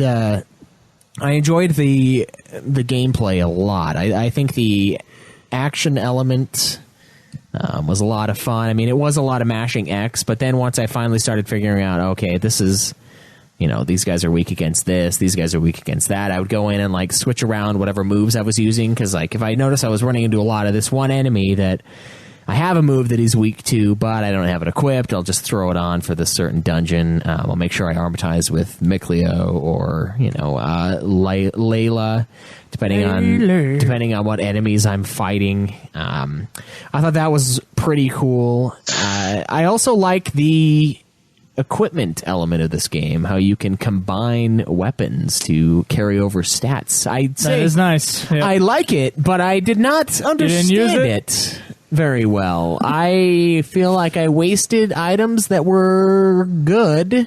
Didn't you figure that out when I told you about it, like right as you were at the end boss? No, I already knew about it. Okay, because I told you something about like the item system, and you're like, "Oh, what?" No, I knew about the item system. Okay. What I didn't know is I couldn't figure out like, and it's a weird thing because normally when I'm playing a JRPG and I have an option to upgrade a piece of equipment, you see what it's at now and you see what it'll be at when you combine the two items. Now, I don't know if I'm just fucking retarded or blind or both. I didn't see that ever in this game. It doesn't say, you have to just compare what it was before. Like, okay, this is plus 60. And then I go in and then it'll tell me what it will be, which is either more or just complete garbage if you attach it or combine it with the wrong item. And I was doing a lot of combining with the wrong item early on. But eventually, when I was grinding out equipment in the final zone, I started realizing that, it has to be like a very similar or if not the exact same piece of equipment. And then you combine those two, and that's when it really starts to pile on the stat boost. And I thought that was a really cool system. I mean, it's something similar. I'm running into something similar with Lightning Returns as well with the item upgrades. But I don't know. I like that a lot, and I think it adds a different sort of feel. It makes weapons that might not be as powerful useful to hang on to because you can throw them together later on. This is a game that probably is a lot better for those who want something to really get into and explore. So the million ways of customizing your shit is something that I didn't really get to explore much. I just kind of, tried to line things up in the equipment menu and then mashed 0 a lot while I played the game. And until this very last fight, I never really set a whole bunch of customization as far as my moves are concerned or anything like that. But you can go into the nitty-gritty of this game and really go in-depth, more in-depth than I would ever touch as far as what you can do, as far as what... There's actually someone out there... There's actually someone out there who has posted videos on YouTube of him going through every boss with just Lila. They would start the fight on the hardest difficulty with everyone dead, but Lila would be the only one alive. And they would dominate the field with just one person. Oh my god. See? Every boss fight. So it's one of those games. Yeah, it's one of those where if you take advantage of what you're given, you're going to have a much easier time. Yeah, so... there seems to be like hundreds of hours of exploration as far as like what you can do and even things to do in the game and find that I feel like I only got like the tip of the iceberg with my 30 hours just playing the campaign. Do you think that's true, Troy? Yeah, there's definitely a lot that. There is a lot. Let me just say there's a lot. That's all. Okay. 5 playthroughs worth, a lot. There's even there's bonus cutscenes, like the skits that you can get by going to different places at different parts of the game. There's these little dudes that you got to go find. Yeah, the Norman. Norman. Yeah, you can attach them to your weapons. Those are crazy because they're like, you find them and you put them on the item and that's it. You don't take them off the item. Yeah, if that item becomes obsolete, too fucking bad. Yeah. So that's another thing, another element of, okay, when you go into the game for a second playthrough, you map out when you want to get certain things, or you just like wait to the very end and then go grab all the Norman and attach them to the weapons that you want. There's also new skills to get and everything. Yeah. There's something about the Norman. The Norman can be placed with, what are they called? Lord of the Lands? Is that what they were called? Oh yeah, you can store them there. If you place a certain Norman that has like an attack plus 8 up on a Lord of the Land, all the equipment on there has a higher chance of getting that drop. So that's what the use of those Normans were. You want to get the Norman so then you can place it on a place that you're going to grind, and then that whatever equipment drops will have that said boost. Oh my god, I didn't understand that at all. Apparently, that's cool. Yeah. Like I said, there is a lot. So it's a very customizable, very huge action RPG system going on here. I would give the gameplay a 9 out of 10. And the only reason why I would take 1 point away, because it was a very good fluid system, and there's a lot of things to explore, and I like that idea, even though I wouldn't myself explore it more than just like the rudimentary stuff. My thumb hurt hitting that O button over and over again, for just the regular attacks, and that's kind of what I would do until like I needed a block or something like that. So I would give it 9 out of 10. Just because your thumb hurt? My thumb hurt. That was a little too much mashing. All right. I prefer the 15 system where it was like the holding down and being a little bit more tactical. And honestly, what was funny about this game was how similar the combat was. Yeah. What I said was between 15 and Tales of Zestiria. A few hours in, I was like, man, Troy only plays games where you just hold circle or mash circle all day.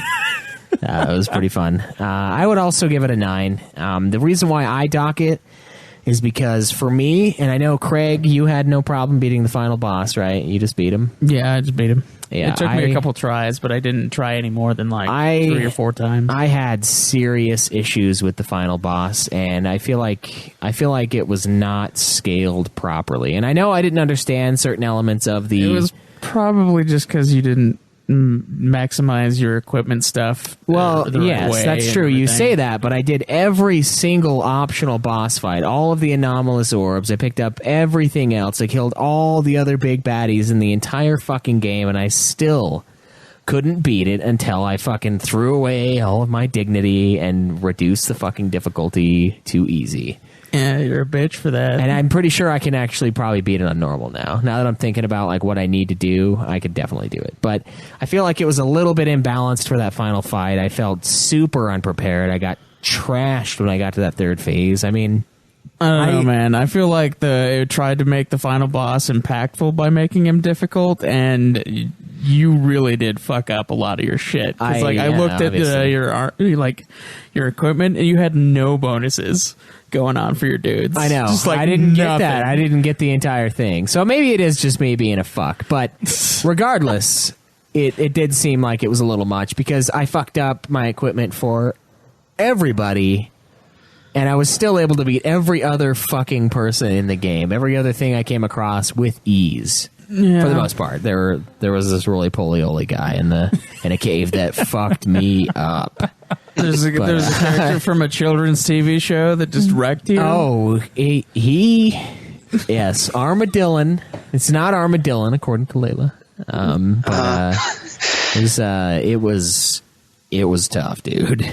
But yeah, I think the gameplay is probably one of the best things about Tales of Zestiria, though. It's a lot of fun, and there's a million different ways to play this game. What about you, Troy? What are your thoughts on the gameplay, and what would you give it out of 10?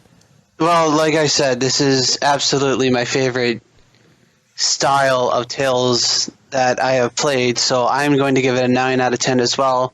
The reason why I dock it a point is because I think the system... Now, the reason why I got a hold of this system is because I was playing it with my girlfriend. And during the week, she would have to work, so I was like, I want to play this game, so I would sit there and grind, and I was like, well, I might as well discover what the system's about. It took me like a good 5 hours to realize that this system has much more depth than it needed to, than I was using.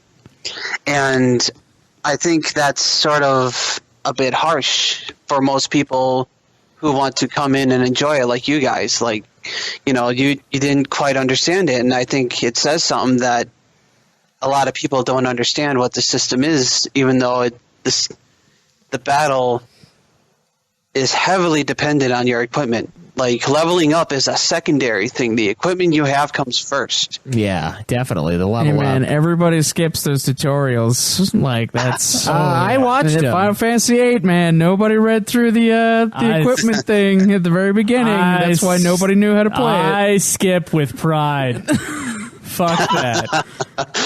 I'll figure it out, and if I don't, I'll go on YouTube. Someone The other else will thing- Go on figure it out for YouTube me. and figure out that you should just spam one move the entire time. Yeah, dude. Yeah, that's what happened, man. So I was stuck on the final boss last night, as we talked about, and I had to go on YouTube, and this dude was like, just spam this with Rose, and I'm like, I never played a single other character except for Saray, and I know you can play the other ones, but I just didn't. And then I was like, okay, I'll just set that as the special move for Rose on the X button for every single like option, and go hit the bad guy's hand over, and you would do massive damage with this one fucking move over and over again. And it was like, this is great. This is fantastic. But I tried using that move on the other boss, so you couldn't do it because he was just too much. So It's too much for it. you actually had to just only do it for that phase of the one guy. Yeah. Anyway, so I like that you can have that that you can explore in that way. I just, for me, it was more of a simplicity sort of thing. But I like that there is more depth there. All right. Despite it, like Troy saying, you really have to go delve. Yeah, there's like a million different things to do, and that can be overwhelming for sure. Yeah. Yeah. So And the other thing that I dock it for is, now you guys say you have troubles with this fight, but I didn't. I died once, and that's because I didn't know what I was supposed to do. I didn't know that I was supposed to stagger it.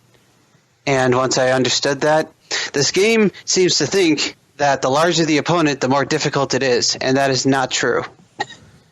And because the enemies that are big are too bulky, you can exploit spots that you don't get hit in, and they generally have a limited moveset that you need to counter, which makes it easier to work around.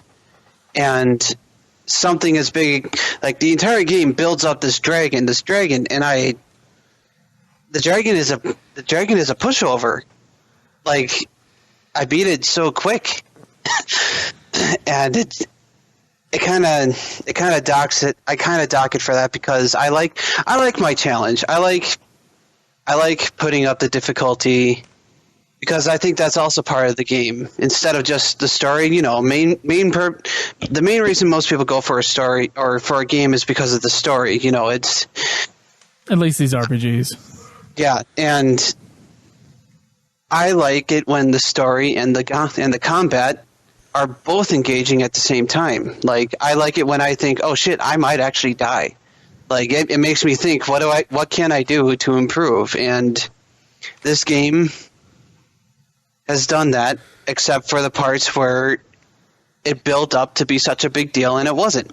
That's my personal experience with it. Yeah, and that's why rocket. It's kind of reminiscent of like I don't know, Sephiroth in FF7. Like he's this big bad motherfucker, and then you go in and like I just didn't even die. Like I didn't die to him once, and I'm like, what the fuck? This guy's nothing. Like anybody could have waltzed on in here and whooped this guy's ass, as far as I can tell, right?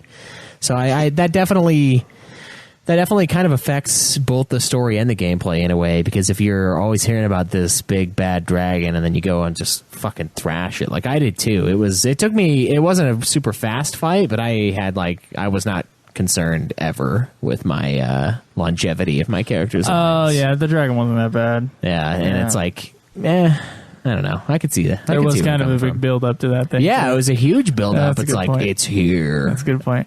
All right, so the thing that makes Cameron the most uncomfortable is the art design of this game, which is 100%. If you've never seen a frame of this game before, like I hadn't, this is 110% Japanese animation style sort of thing. Yep. Very. I wouldn't say it was very anime. the art style that made me uncomfortable. It's just the way they interacted with each other. That made you. I thought it was the art style.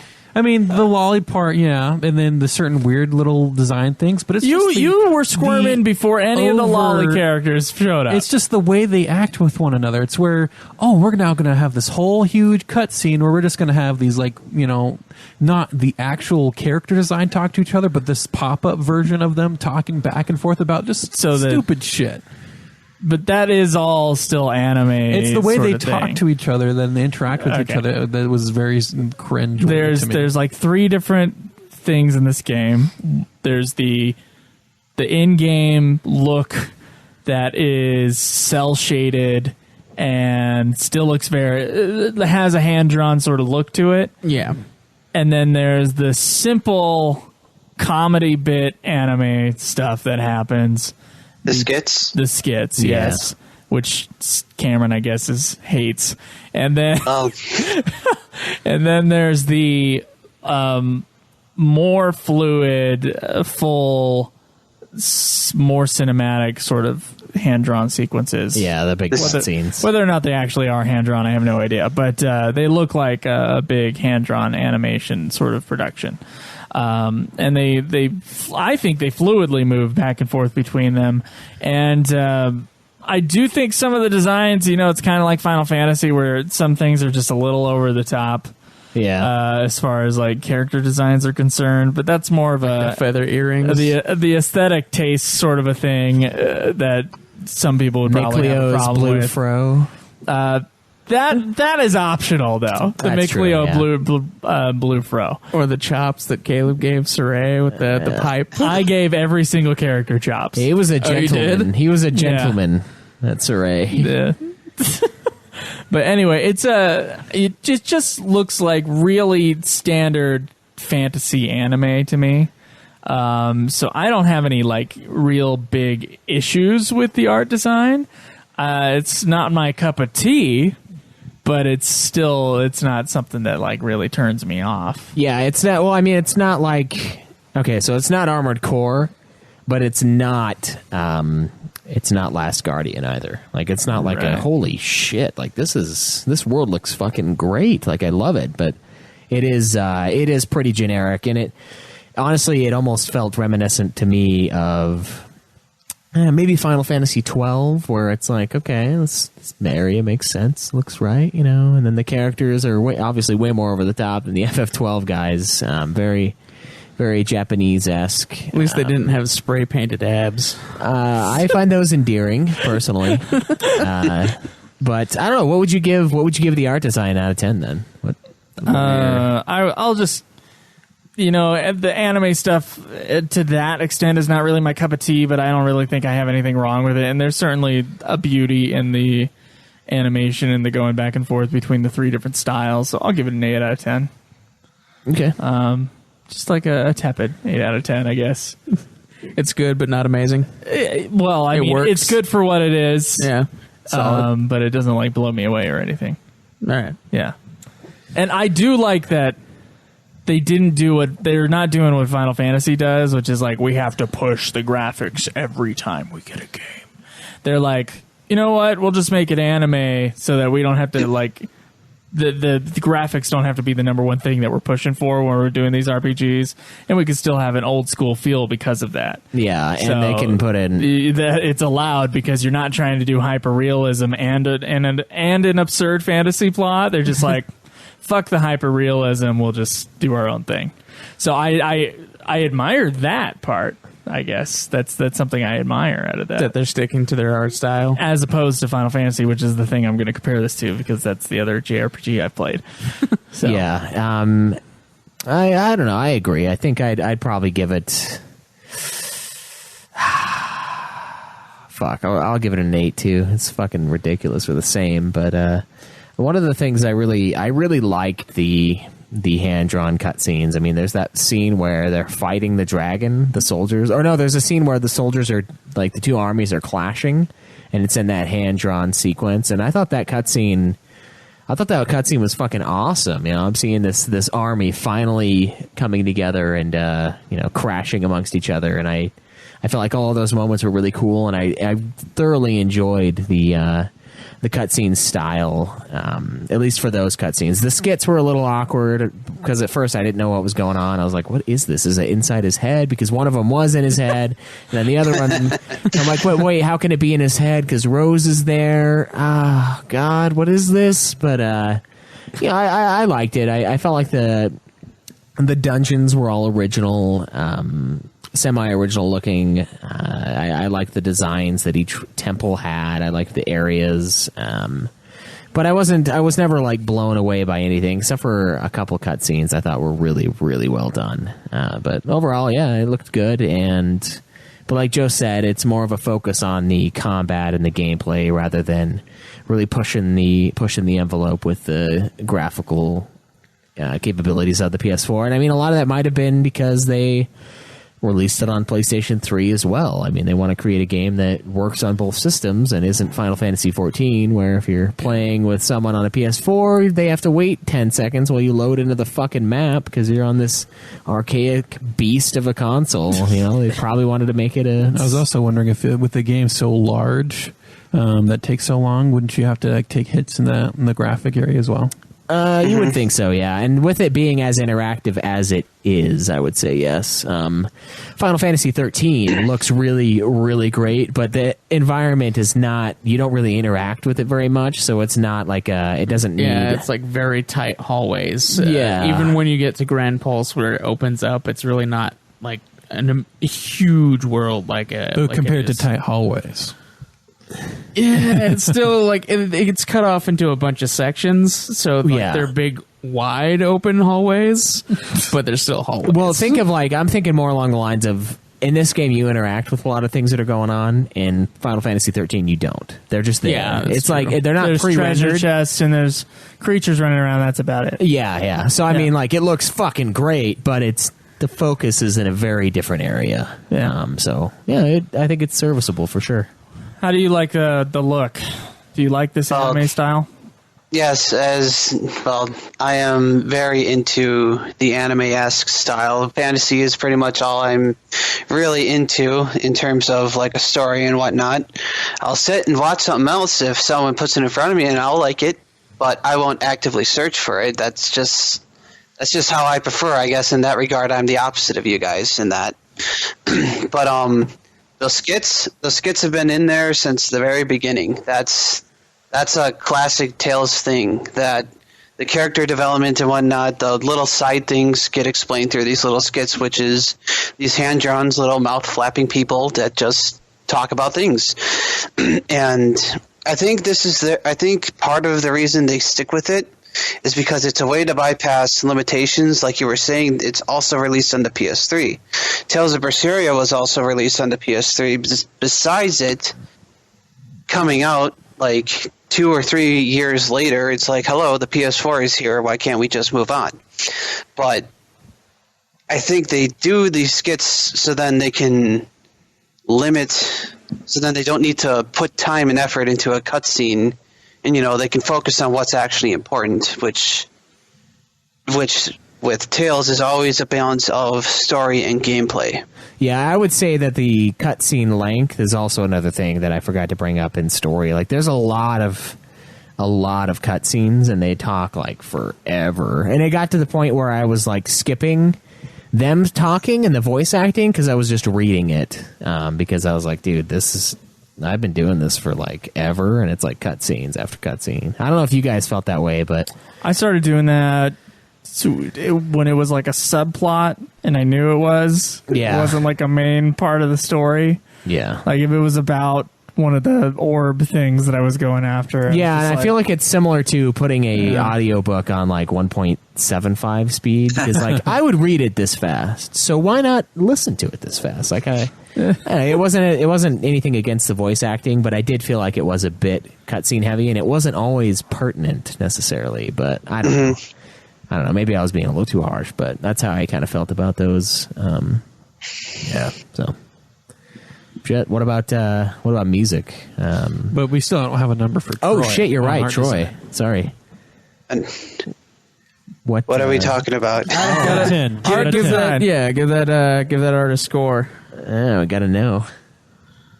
I'll give it a 9. I like Give it a it. 9. Good. The studio that did the animation cutscenes are one of my favorite studios out there. So But who are they? it's either Ufotable or Ufotable. I don't fucking know which one it is. I thought you were gonna like give us two names, and I'm like, Troy, you tell me. No. I don't know how to pronounce it. It's Ufotable. Yeah, Ufotable. Ufotable. That works. UFO table. Fuck Yes. it. We'll just pretend that we know that's what it's. Okay. How that's You can leave it at pronounced. that. That's fine. I understand my place. Okay, music. Okay. Music. This is a thing that stopped the streaming of Zestiria. It did. That's really It's got fucking that- annoying. it's got that Automatic zero. copyright. I would have fucking streamed every moment of this game if I could have, because Same. it's PS4 and so it's easy to stream, and I'm in this place so I can stream all the time if I want to. But the thing with the music is the thing that cuts it off from the Twitch. Is that God? That's so fucking. It's got some kind of copyright that prevents it from being That's so streamed. fucking stupid. It's annoying as shit. Anyway, the music I thought was pretty kind of. I'll be honest. I thought it was kind of standard. Very kind of standard adventure tracks mixed with some. Sometimes it works, sometimes not so great. Electronic scores that kind of are mixed in with it. I thought the wind area's electronic thing was awesome. That's when I noticed it. Honestly, when I was like, you're like, eh. whoa. Okay. I was like, well, the thing that bugs me, Schweiss, this is just something that bugs me in general. A historical epic with pop music. There is nothing that pisses me off more in any form of media than putting a goddamn pop song or an electronic score underneath a historical piece. And even like a fantasy piece like this is, because it's not modern day in any way. When I hear that electronic sound to it, I get taken out. yeah. Yeah, it Because doesn't feel to right. me, it just does not feel right. Okay. That's fair. I think there is no bigger sin than at the end of Prince Caspian, the goddamn Disney movie, Prince Caspian, the goddamn motherfucking pop song that plays in that ending There's a pop scene. song in that it's movie? fucking terrible. And so, like, you see all these, like, creatures, they're fantastical creatures, whatever, and this goddamn very modern song starts playing right before the ending of that movie. I've never been so mad at a movie in the movie theater than I was when I watched that thing. And every time I hear, like, synthy sort of stuff in anything that's period based or anything that's fantasy period based included, it just bugs me. So That bugs me. I do like the main theme though when the second credit thing starts. Yeah, that was a pretty cool The one with the sweet guitar. That was Yeah. pretty cool music. I liked it. I was like, yeah, it's pretty good. Actually. Yeah, At first, I was like, oh, but as boy, a here piece we by go. itself, I don't. Yeah, that was good. So I'm gonna give the music and sound. The voice acting was really good. Yeah, we had. So I didn't have a single problem with the voice acting I usually do with these type of games. So I'll give music and sound. For me, it's like a 2 out of 5, or like a 3 out of 5 for the music, and then 5 out of 5 for the rest of the sound. So like an 8. I'll give it an 8, but just know that I just generally detest electronic music and in anything that's period based. So like dubstep and Saving Private Ryan would not fly with you. No. No, it would not. Ever.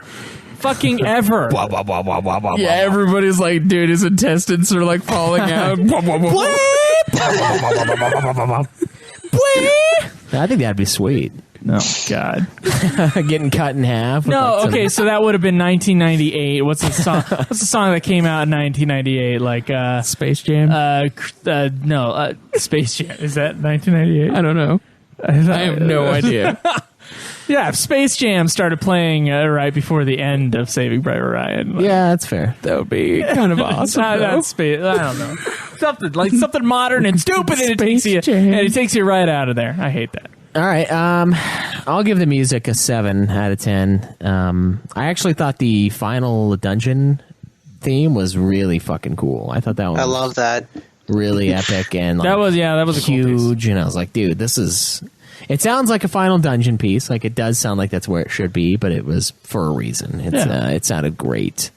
The voice acting, I didn't really have a problem with. Like I said, I did end up like skimming through some of the voice acting because it was so It's not fucking because of the heavy. voice acting, it's because there was just so much. Yeah, there's just cutscene. so much cutscene, and I'm like, okay, let's do this. Like I'm gonna play the game. I'm not gonna watch the game play itself, like Final Fantasy 12 at times. I don't know though. I was never like blown away by the music. I never felt like the music was the centerpiece of any sort of thing. And there were a few times where cinematic sequences would have music that did not match the tone, the feel, really anything that was going on around it. And it's almost jarring when something like that happens in a video game or in a movie. It's like you really notice it, and it takes you out of the universe completely. That's that pop song you're talking about. The It's just goddamn like- pop song, or the music video sequence right before the ending, before they like decide to go kill the dude. Yeah. Oh man, I was mad. Yeah, it takes you out, doesn't it? I was laughing, so I was like mad, but it was funny, just because it was so ridiculous. Yeah, it kind of shits on the mood, and similar to Troy's. Final Fantasy does it all the goddamn time. They do. It's always at the end, but similar to Troy's, I don't know, kind of detriment of the gameplay and story combining. I feel like the sound and the music sort of has a role to play in setting that mood and telling that tale. And I feel like at times it did not tell the tale that was in front of me, which is Zestiria. It instead was, God knows what. It was something else. Like there were a few Sometimes the cutscenes music that- was really great. You're right. Yeah. Most of the time, it was kind of bland. Sometimes it was awful. Yeah. So 7. 7. Yeah. Yeah. What do you think, Troy? Well, Music and sound. yeah, for music, this is actually like the soundtrack for this game is actually a pretty big step up from the rest of the series because the rest of the series. Hit on this, and then I know I love this series, but I understand its faults.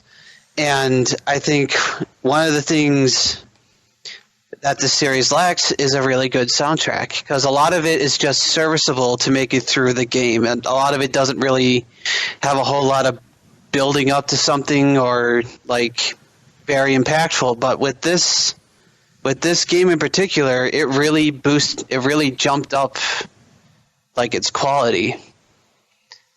And to kind of counter, because I agree with you that if it's in a like medieval type zone and whatnot, it should be for the most part orchestral. It should match what it is. But the thing is, those synthy dubsteppy like songs are related to a character that speaks in a very modern tone. So I was able to sort of look past that. Because Svid's theme, it has like an orchestral side, and then it's got a dubsteppy side. And then the Wind Temple, which is surrounded around Zvid, you know, I can understand why they went with little, you know, electronic type feel. I was able to give it a pass. I think the temples, like the shrines, all those themes are absolutely fantastic. I like them, and the scene where you fight the dragon, the song where, you know, you got the lady singing in the background. I absolutely love that scene. I like me some cheese. I like some cheesy scenes. Yeah, you like the cheese to ooze from the TV. Yeah. Do you like cheese to the point of just melting it in the microwave and eating it with a fork, though? That's what I'm asking. But no, but like, you know, the whole Is that too far? Come on. What am I? Joe does that. That's why we were questioning. What am I, a fucking savage? No, I don't melt it in the fucking microwave. Who the fuck does that? All right, fair though. Fair. I actually, you know what? When that scene kicked on, that's a good point. When that song kicked on with the dragon fight, it didn't really bother me. Which I expected that it would, but I was like, you know what? Whatever. It bugged me. Yeah? It bugged the hell out of me. I can't. I don't know, man. I have been shit on so many times by Final Fantasy end scenes that that 13-2 song that kicked on, I'm like, oh, yeah. What the fuck is happening? Ruin the mood. Yeah, oh, it's all dark and fucking doom and gloom, and then there's this cheery horseshit song. Fuck that. It's not really cheery, but it sounds cheery in comparison to whatever you're fucking doing. Yeah, it does. Yeah. Jesus. All right, anyway. What would you give music and sound? What about the voice acting? Voice acting, I have no problems with. I don't have any issues. I liked hearing. I didn't think anyone was super cringy, except. Now I want to ask this personally, but what did you think of the turtles? Oh my god. Did you like their accent? Oh yeah, the turtle guys. That's right. I got a map for you. Yeah, those guys were weird. New Yorker, like turtle Seraphim that sold you the maps. Do you remember those guys? Yep. Wait, did they actually have vocal tracks? Yeah, some of them did. Whenever you talk to them, and they're doing their crazy little hand wave thing. That's one of the things I was like, hey Cameron, look over here. And he looks over and he just like shakes his head, doesn't say shit. I'm just no. I said why? And I was like, I don't fucking know. Why not, dude? I honestly don't remember the voices of those. I remember reading things right before they sold me a map, and I was like, okay, maybe you had the sound off or something. I don't remember voices. I think there's only they don't have a lot of dialogue. It's true that they don't. I think it might have been really early on where they did it, and then there was like one that you meet, and he has like the most lines, but other than that, yeah. It was sorry, I just have amnesia here. I can't. It's like a really this. Thick New Yorker accent. Yeah, he's gonna buy some maps. Coming. Yeah, there's nobody coming. Yeah, I can't stand here. But yeah, that type of. I like that little type of creativity in it, even though sometimes it does kind of it is a bit cringy, but it's still better. I turned on the Japanese voice and they gave him a little kid's voice, so I prefer the New York accent over the little Japanese kid. I would too. That's an odd transition though. Like, all right, I know, right? Like, how did they get from a whiny kid to a grown-up adult in a New York accent? I don't know how that works. Like, that acts like a drug dealer too, because like his lines are like, "You guys wants to buy some maps." Yeah, I got some sweet shit in the ears. Pulls open his fucking giant trench coat. He's got like a bunch of maps tied into his jacket. Oh my god! But to do it the Joe way, I'm gonna give music a 4 because, like I said, it is a step up, but there's still a lot of tracks that are just there to be a placeholder. And The voice acting I'm also going to give a 4 because there are a few iffy moments in there, and so overall an 8. 8 out of 10. Okay. Replayability. What's the percent chance you're going to replay this game, Choice? You know, if I don't... Okay, look. If I had all the time in the world, if Nude Clan's Patreon was... like 12 times the... about $15,000 or so a month, I would play this game again probably a couple times. I really enjoyed the combat. I can skip the cutscenes, so I don't have the FF10 bullshit where I have to watch the same cutscene like 50 times because I can't beat Unalesca. And I don't know. I think it's a game that's worth replaying. I think the combat is really fun. I think I want to play around with combining endgame weapons over and over again. I enjoyed my time. I really did. I would probably give... Now, that being said, I have not started a new game in it yet. There is that draw, but it wasn't a heavy draw like there was with Eco or with some of the other games that we've played for this podcast. Partially, maybe, because I have other shit I need to do, but... And it takes 5 playthroughs for the platinum. You can play it on hard and get it. It's either on true. hard... Or the chaos difficulty. Yeah. So I am interested in playing around with that to get the platinum.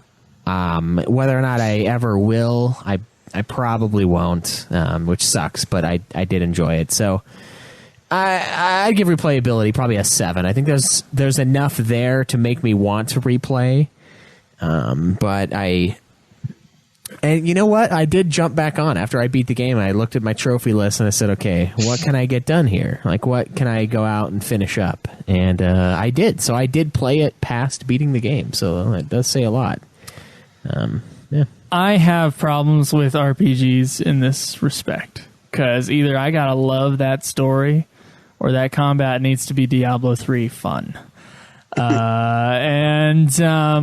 Although the combat is very good and it's very fun, the story's not enough to draw me in for a second time. I don't think. And I don't think the combat's good enough where I would be like, oh, I want to do everything that's extra in this game right now. So my replayability is going to be kind of low for this game, and I'm not saying that because it's a bad game. I just don't think I'm ever going to replay it. I might play a sequel, though. I might play another one of the Tales games because I enjoyed this. Yeah. So I'm going to factor that in a little bit. I'm going to put replayability as 5 out of 10. All right, that's fair. Because I'll probably play one of the sequels at one point. Yeah, I mean, it's the one thing I told... I've heard Tales of Xillia is really good, yeah. And then the new one's apparently really good. That's what I was saying, like, early on, and I was like, okay, if this is the worst game in the series, like, if this is the one that people, like, stick their noses up at, I probably should play a couple of the other games, because this is not bad at all. Like, I played Dirge. I went through that. You know, This is above that. So, all right, fair. Troy, as a man who has replayed the game, from the sounds of it, what is your replayability score and why? If I'm taking myself out of the picture, I would say I would also give it a 7 because there's enough in there to give you a reason to play, especially the trophies, because some of them are story specific. Like you need to beat a certain enemy, or there's actually one for beating. I shouldn't say one. There are several for beating certain bosses without using an item at all. Oh. On moderate or high, and you know the first time you go through, you don't think like, oh, I can't use it. I can't use an item. You know, you're going to use an item, and another thing, there's a endgame dungeon, and if you beat this endgame dungeon, the final boss actually levels up to 200. Oh wow, that's and this is also a game where you can level yourself up to 200. It doesn't stop at 100. So there's plenty of reason to go back for someone who wants to challenge themselves. With you being able to build up grade and then use it on the grade shop. The grade shop is essentially things, you know, it comes into action when you start a new game. The grade that you build up throughout the game, you can spend the points on different things like ×2 multiplier on EXP, or make certain item drops, or switch out EXP for gold if you want. I don't know why you would do that. No. But fuck that. But it encourages a second playthrough, and I think there's plenty out there. There's plenty of things out there to attempt it, and I have played through the game 3 times. Woo! So Only a 7 out of 10 though for replay. But did you plat it? I did not plat it. Oh man, There's so much. There's a lot. You hear to the take pain into in that voice? consideration. Yeah. how many So trophies much. are you missing for that plat? I think like 8 or 10. Oh, I got 64% done, and a lot of the ones that I'm missing are gold trophies that I know those take more chunk out of the percent. Oh yeah, they do. Yeah. But like the end game is essentially to beat that level 200 boss. Like the hardest trophy is essentially to beat that level 200 boss on chaos difficulty. The hardest difficulty. So the You gotta ultimate be like- challenge. You gotta be like ultimate perfect. challenge. The ultimate. Yeah, and the thing with that is it's like it comes with mastering the combat and all of that shit. Like you've got to be on your A game. So I think if you're going to platinum this game, you need to just sit down and say, this is what I'm going to do, and then you just have to keep playing it. Like you can't give yourself time off like in extended periods, or I feel like you would forget some of the combat, some of the combos, the blocking, stuff like that. There's a lot there. There's a lot there to be had. So yeah, that's some good points. That All right. level 200 boss sounds So pretty I sick. think we've gone pretty in depth into this review of Tales of Zestiria, which is good because we had a 4-week delay on it. Real quick though, Caleb Craig has also beaten this game. What do you think of this game, just in general, real quick? Just in general, Yeah. I enjoyed it. I didn't have too many problems with like any of the like the style wise or voice acting or the music. The music didn't really stand out except for like the one sweet guitar opening and then like the ending stuff. But I enjoyed the gameplay a lot, and like I was telling Caleb that like everybody was telling me it was the worst one, and I was like, well, if it's the worst one, I am definitely playing some of the other games. So it's really awesome. Okay. All right. What is our Nude Clan score? All right, so the numbers as they are. Story, Caleb gave it a 7, Joe gave it a 7, and Troy gave it a 6. Gameplay, Caleb gave it a 9, Joe gave it a 9, and so did Troy. Art design, Caleb gave it an 8, also did Joe, and then Troy did 9. Music, Caleb gave it a 7, Joe an 8, Troy an 8 as well. Then replayability, Caleb gave it a 7, Joe gave it a 5, the lowest score in the whole thing by a lot, and then Troy gave it a 7. So totaling up, Caleb gave it a 38 out of 50, Joe gave it a 37 out of 50, Troy gave it a 39 out of 50 for a little extra score on the side, and then the overall Nude Clan score for Zestiria is 75 out of 100. 75 out of 100. There you go. All right. If we wanted to tack on out of 150 with Troy's, it's going to be 114 out of 150, but a little extra tidbit of information. Cool. So that sits right around where Metacritic has it at as a 72. IGN has it as 7.8. So pretty on par with the rest of the world, which sometimes happens with Nude Clan. Other times we shit down the throat of Armored Core. So it's good to know that Shit we're down right the this throat time. of Armored Core. That's a beautiful sentence. You know, with Armored Core, there was this whole extra thing of customability for weight and stuff that we never got into. Maybe that's why you hated the game, Joe. God, Weight distribution. no. Never. Never. God, no. Fuck that game. Okay. All right. Hey, Troy, thank you so much for joining us for today and giving us an opportunity to play this game. Yeah, man. Thanks a ton. I know we're going to be meeting up at the. We all, quote unquote, Joe, you, and myself are all going to Distant Worlds here in Salt Lake City. There we'll return the copies of the games to you, give them back to their rightful owner. I don't know which one is the fancy version you wanted me to send back, so just take them both. Yep. as far as I can tell, there's nothing different, but I didn't buy the Super Hog edition, so, my opinion on the matter doesn't count for shit. So thank you again, though, so very much for all you've provided for the show when you sent us FF15, when you sent us this game. You've truly enriched us and given us an in on what is apparently a very long-running series with the Tales game. So thanks again, man, and thank you for taking time out of your day to join us for this episode as well. Yeah, thanks for giving it a shot. Because I wasn't sure if the whole anime-esque style would throw you guys off, and you'd be kind of like, do I really? But I'm glad you took the time to. Yeah, of course, man. Anytime. So thanks again for joining us, and we'll catch you later. So last week, Caleb Craig threw a new segment into the show of many segments.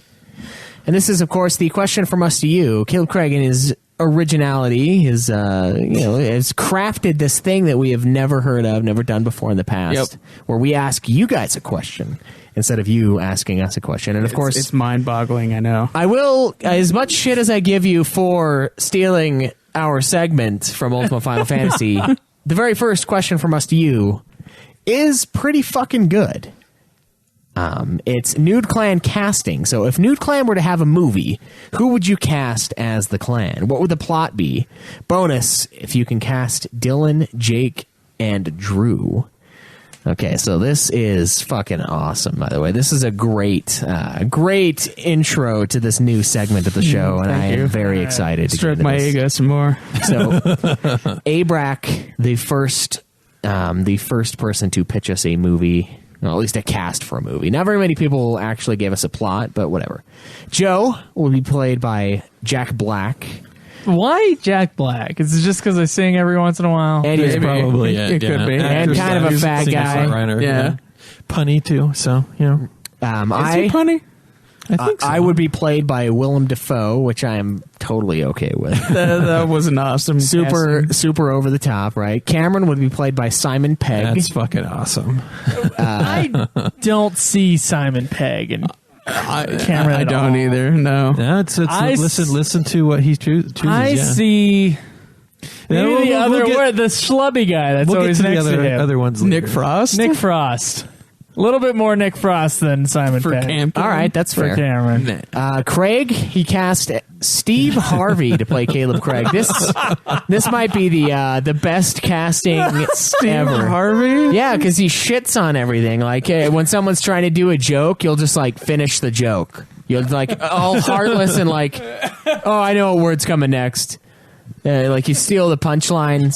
Steve Harvey steals the winnings. Dylan, he cast as Sean Bean, which is hilarious because Dylan was sort of Sean Bean from the network in a way, covered in length, so I won't go into it now. Jake, Malcolm McDowell, this is of course the actor. Oh, wow. This guy looks like Jake to me, actually. I pulled him up and I was like, that's good. I don't know, man. That's like a high praise casting right there. Yeah. Malcolm McDowell was awesome. He is awesome, It's got Jake's like a bottom little of bit the of the barrel, old man. ultra violence. yeah. Give him a little of the ultra violence. man. And Drew, he says, who? And then Caleb reiterates who Drew is. Dylan came in and said, Sean Bean is playing me. I can support that, even though that means I'm going to die in this movie. You would have to if we truly made it like an epic retelling of the Nude Clan's Killed origins. by basketball, you know? Yeah, He just gets brained by him. yeah, like a Dribble up and down the court, cuts short. a cement-filled basketball from a moving vehicle just... Somehow tied, no, cement-filled basketball tied to his ankles with a note. More important now. You implying that we kill him that way? Yeah. You read into it. What do you want to read into it? Yeah, so he says he feels like the Clan movie would be quite similar to the movie This Is the End, a movie that I love, by the way. Here is who would play who. Joe would be played by Jonah Hill. I would be played by James Franco. Cameron would be played by Seth Rogen. Craig Robinson would play Craig. Dylan would be played by Michael Cera. Jake would be played by Danny McBride. And Drew... Drew would be played by Jay Baruchel. I don't know Which what that is really good casting. Yeah, frankly. It kind of is. Yeah, it really... It sort of works. It's weird. I think it's me... I don't think that Cameron should be played by Seth Rogen. I think you should be played by I think Seth I should Rogen. be played by Seth Rogen. Cameron needs to find someone else. Cameron, Are you just going to shit on every choice they have for me? Cameron, fuck you. the only guy who could play is Jake Gyllenhaal. Oh, okay. Yeah, Jake Gyllenhaal's who a is dude. like my favorite actor anyway. So, I like Jake Gyllenhaal, so no problem there. But yeah. All right, so my casting, which I actually stole from my girlfriend for about 90% of it. You know what? No, fuck it. I'm going to do hers. She put Joe as Michael Fassbender. I disagree because Michael Fassbender has eyebrows. For me... He dies him. He dies him. He's a motherfucker. He dies him. Oh, does he really? Oh, he has to. Oh, okay. Dude, So every yes. male redheaded celebrity. All right, fine. Swear to God. I would be played by Leonardo DiCaprio. Cameron would be played by Christian Bale. I think that's a pretty solid entry. Craig... That's pretty good casting. Yeah, Craig would be played by John Goodman. Dylan Goodman's a really good cast. I love He John is, Goodman. yeah. Dylan would be played by Ryan Felipe. I'm not really sure who that is. This is my favorite one, I think. Jake would be cast as Kid Rock. And Drew, Tom Felton. Oh I think my that one's God, really that fucking good, was too. right on. Dude, I liked your earlier one for Jake, which was Steve Buscemi. Yeah, I was like, and then I was torn, and this is fucked up. But I was like, should I cast Steve Buscemi for Jake or Drew? And because I was looking at people like who had long faces, because Drew has kind of like a long face, right? And then I found Ryan Gosling. So I cast Drew as Ryan Gosling. Jake as Thomas F. Wilson, which is the bully from Back to the Future. Oh, Biff? yeah. Yeah, Biff. I think he kind of looks like Biff. Dylan, I did Jesse Eisenberg. Craig, I put John Goodman, but I think George R. Martin will have to Would play be Caleb replaced. Craig in this movie. Cameron, because of what you wore last He would time. just die before the movie finished. yeah, I put Cameron as Christian Bale as well because of the red beard, not red hair, but I would actually cast him as Jake Gyllenhaal. I would be either Leonardo DiCaprio or if I could resurrect him, Heath Ledger.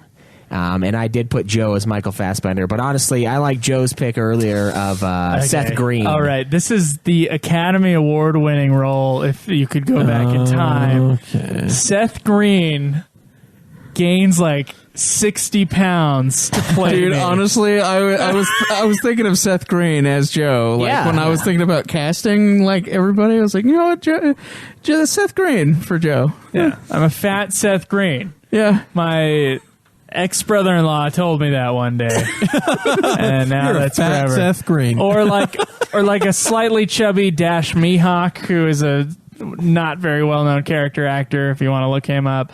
Or Seth Rogen, I'm sometimes compared to as well. So any of those guys would be good casting for me. But Seth Green, I think. Yeah. The idea is that prime. Seth Green, instead of being the skinny little fuck that he is, He's just this fat guy. he just goes all out and he's like, I'm gonna play Joe, and he's just like, he just blows up. That's his pride role. Yeah, he's Yeah. probably eating as he watches this prepares stream right his now. entire life to play Joe. So here's Shinru. He says, just to specify, all these would be in their prime and not at their current age. Joe, We all know that. Tom Selleck, or Heath Ledger. Tom Selleck?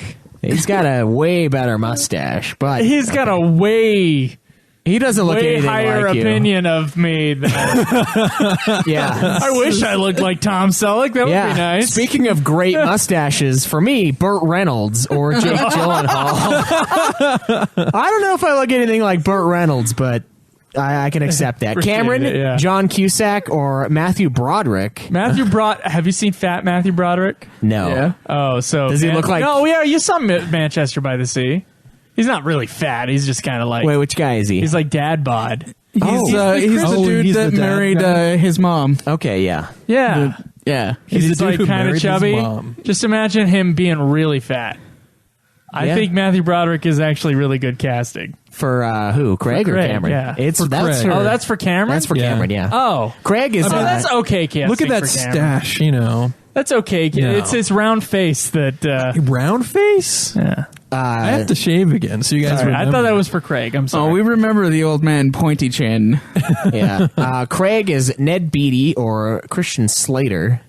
I can get behind those. Dylan Charles Bronson or Bruce Willis. What the? Wow. Jake Nat Wolf or Joseph Gordon-Levitt. It's very forgiving. These are the last three names are for people that they haven't seen. Yeah, I have the idea. Yeah. They have not Drew seen pictures Clint of. Eastwood or Michael Douglas. Michael Douglas, maybe. I think Michael Cera more like for Drew. Yeah. Okay, here's Jake. He said he's totally down with Danny McBride playing him. The Biff one had him cracking up. Here's the plot. Straight Outta Nude Clan, directed by Michael Bay. Straight out of Nude Clan. It's an origin story of how the clan came to be. In Utah, Joe is a professional balloon twister, and Schweiss is celebrating his 23rd birthday at Chuck E. Cheese. They hit it off discussing bitches and beer and wanting to form a supergroup to take the stage at said Chuck E. Cheese. Instead of the animatronic band, of course. They know that they need more members, so they Fucking recruit... freaky as shit animatronic band. Yeah. They recruit fellow patrons Dylan and Cameron. The first few gigs go well, but the manager of Chuck E. Cheese, Jake, will only pay them in tickets. So due to the lack of pay, Dylan leaves the band. Looking for a new member, they ask Craig if he would like to join, so they cut a deal with the manager where Craig gets paid with pizza. After 13 years, the clan wants bigger and better deals, but the shady manager won't let them out of their contract, so they hire Drew, a professional hitman, to try and take him out. Okay. Jake, you need to work on your log lines because this movie's all over the place. It is, but I love his casting for Joe. Okay. All actors would be in their prime age, he says. Joe would be played by Sean Spicer, which is amazing. I laughed for like 10 fucking minutes at work when I read that. I was like, that is perfect. What is Jake's obsession with Sean Spicer? I don't know. He loves the guy, but he does he is a little redhead dude with like no brows, and it works. Do I trip over my words as much as he does? Probably not. But Not in front of the nation, but best casting, doing his one goddamn job, which is make the White House look good. Best casting, period. Oh my god. For me, he cast Tom Cruise. Cameron got Keanu Reeves. What the fuck? Why does everybody else get like the incredibly let's get the most handsome men in the world? Well, I just love how Keanu Reeves gets Cameron, but Cameron's got like 50 times the beard that Keanu Reeves Yeah, could so ever get. if you're going beard, Keanu Reeves would be Caleb. Yeah, probably. His is still way better than mine. This is good casting for Craig. Caleb Craig, John Candy. I enjoy that one. That's good casting. Dylan, he got Steven Dorff. Don't know who that is. For himself, he cast Ben Kingsley. I think that's a little a little up there. I don't think so. And Steve Drew Buscemi, Jake. Oh my god, yes. Drew, he cast Ethan Hawke. Ethan Hawke. Yeah. Oh yeah, I could see Ethan Hawke. It's like a very chiseled Drew, but Yeah. Here's one from Corey. Joe, Seth Rogen, me, Jason Segel, Caleb Craig, Jonah Hill, and Cameron J. Baruchel. yeah, it's the same. And here's the thing. Oh, is that the It's one the same thing? guy that cast Drew as him, but I think it's better casting for Drew. Oh, okay. After reviewing a video of a political assassination organized by the government from a listener who happens to be a super hacker, the four hosts of a video game podcast are on the run for their lives while evading government assassins and struggling with that to do the video. Will they survive? Will they have to explain to their audience why they haven't beaten a game? They have 7 things to do, and dying isn't one of them. Dude, the government's trying to kill us. Also written and directed by Evan Goldberg. I Okay, chose Joe as Seth Rogen because of Superbad and the dick drawings. I know Jonah Hill was the actor, but the character was based off of Seth Rogen. So, And I look more like Seth Rogen than I do Jonah Hill. It's true. Yeah. I'm pretty sure. Yeah. I think Jonah Hill would play a better Craig. yeah, probably. Yeah. Honestly, this movie would probably... Yeah, the fucking bullshit laugh. Fuck you.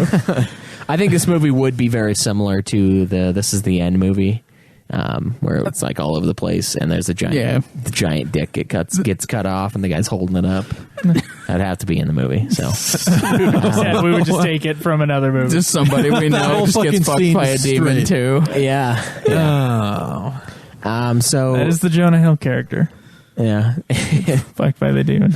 yeah, and then man, What happened to Michael Cera then? I thought he. I can't remember. Michael who. Cera gets like stabbed gets- by a street light and Oh pulled into yeah, that's right. the And he pit. and he was addicted to cocaine. Yeah. Yeah, that's right. Yeah, Okay. I remember Channing Tatum being the sex slave too. Oh that my was God, pretty that fucking was funny. He's all down on his fucking hands and knees, crawling with the leather. Oh, You got a question from us to you this that week? shit's great. Yeah. What is your history with the Tales series, and what is your favorite entry? Like, if you were to force one into the Nude clan, what would you do and why? If they were to force one in. Force one into in, the that's Nude right. Clan. You'd force one In in. what way do you mean All that? right. So, guys, you can find the show at nudeclan.net, as you know. You can tweet me at Joseph Degolier. Me at Obsidian Ba. Me at Nude Clan Cam. Me at UFF Podcast. Twitch.tv/Nude Clan Gaming, Facebook.com/Nude Clan Podcast. That's Nude spelled NEWD on Facebook. And, yeah, please join our forums at nudeclan.net and support us on Patreon, Amazon, or PayPal. Guys, in the Twitch chat right now, if someone gives me a $10 PayPal donation, I will go and dye my eyebrows tonight. Oh, it's such a bargain. For a little bit more, can they I pick mean, what color? No, really, no.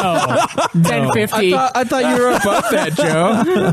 So if you're listening on Twitch, if you're willing to put up the money, I am willing to go use that money and dye my fucking, and I'll do it live on Twitch. Oh, I will fun. dye my eyebrows live on man. Twitch tonight. They have to be able to pick Such what a color. whore. Yeah, speaking of Patreon, thank you to Frederico, the best, and Ty Jackson for their recent pledges for our cause. We thank you guys very much. Also, really quick before we end it, the poll last time. Craig and Cameron's game that is forever away. It was between Persona 5, Yakuza 0, Xenoblade Chronicles, and Nier Automata.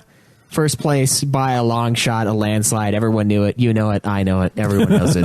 Persona 5, 42 votes. And behind Wow, it, the That vote shot turnout- up. The Last vote time I turnout. looked, it was that's like because I 30. called everybody out on it. I was like, what the fuck, guys? You make us play Star Wars, a game that Craig claims doesn't fucking work by It doesn't. droves, but no one wants Persona 5, so they came through. Nier Automata had 14, Xenoblade Chronicles with 8 votes, and Yakuza 0 with 2. Well, So- if I start now, I might get it done on time. yeah, that's why we had this poll. It's Well, because I know it's a exactly. 100-hour game. So Last week, somebody said we could have got it done before Joe beat Zestiria, so, you know. Oh my god! Shut up. I, for a moment, could have believed it. But anyway, thank you guys for all of that, and thanks for participating with the poll. We All right. really appreciate it. We'll see you guys next week. Enjoy the nude. May the list go on. Live always in the nude. Fuck off. Yeah!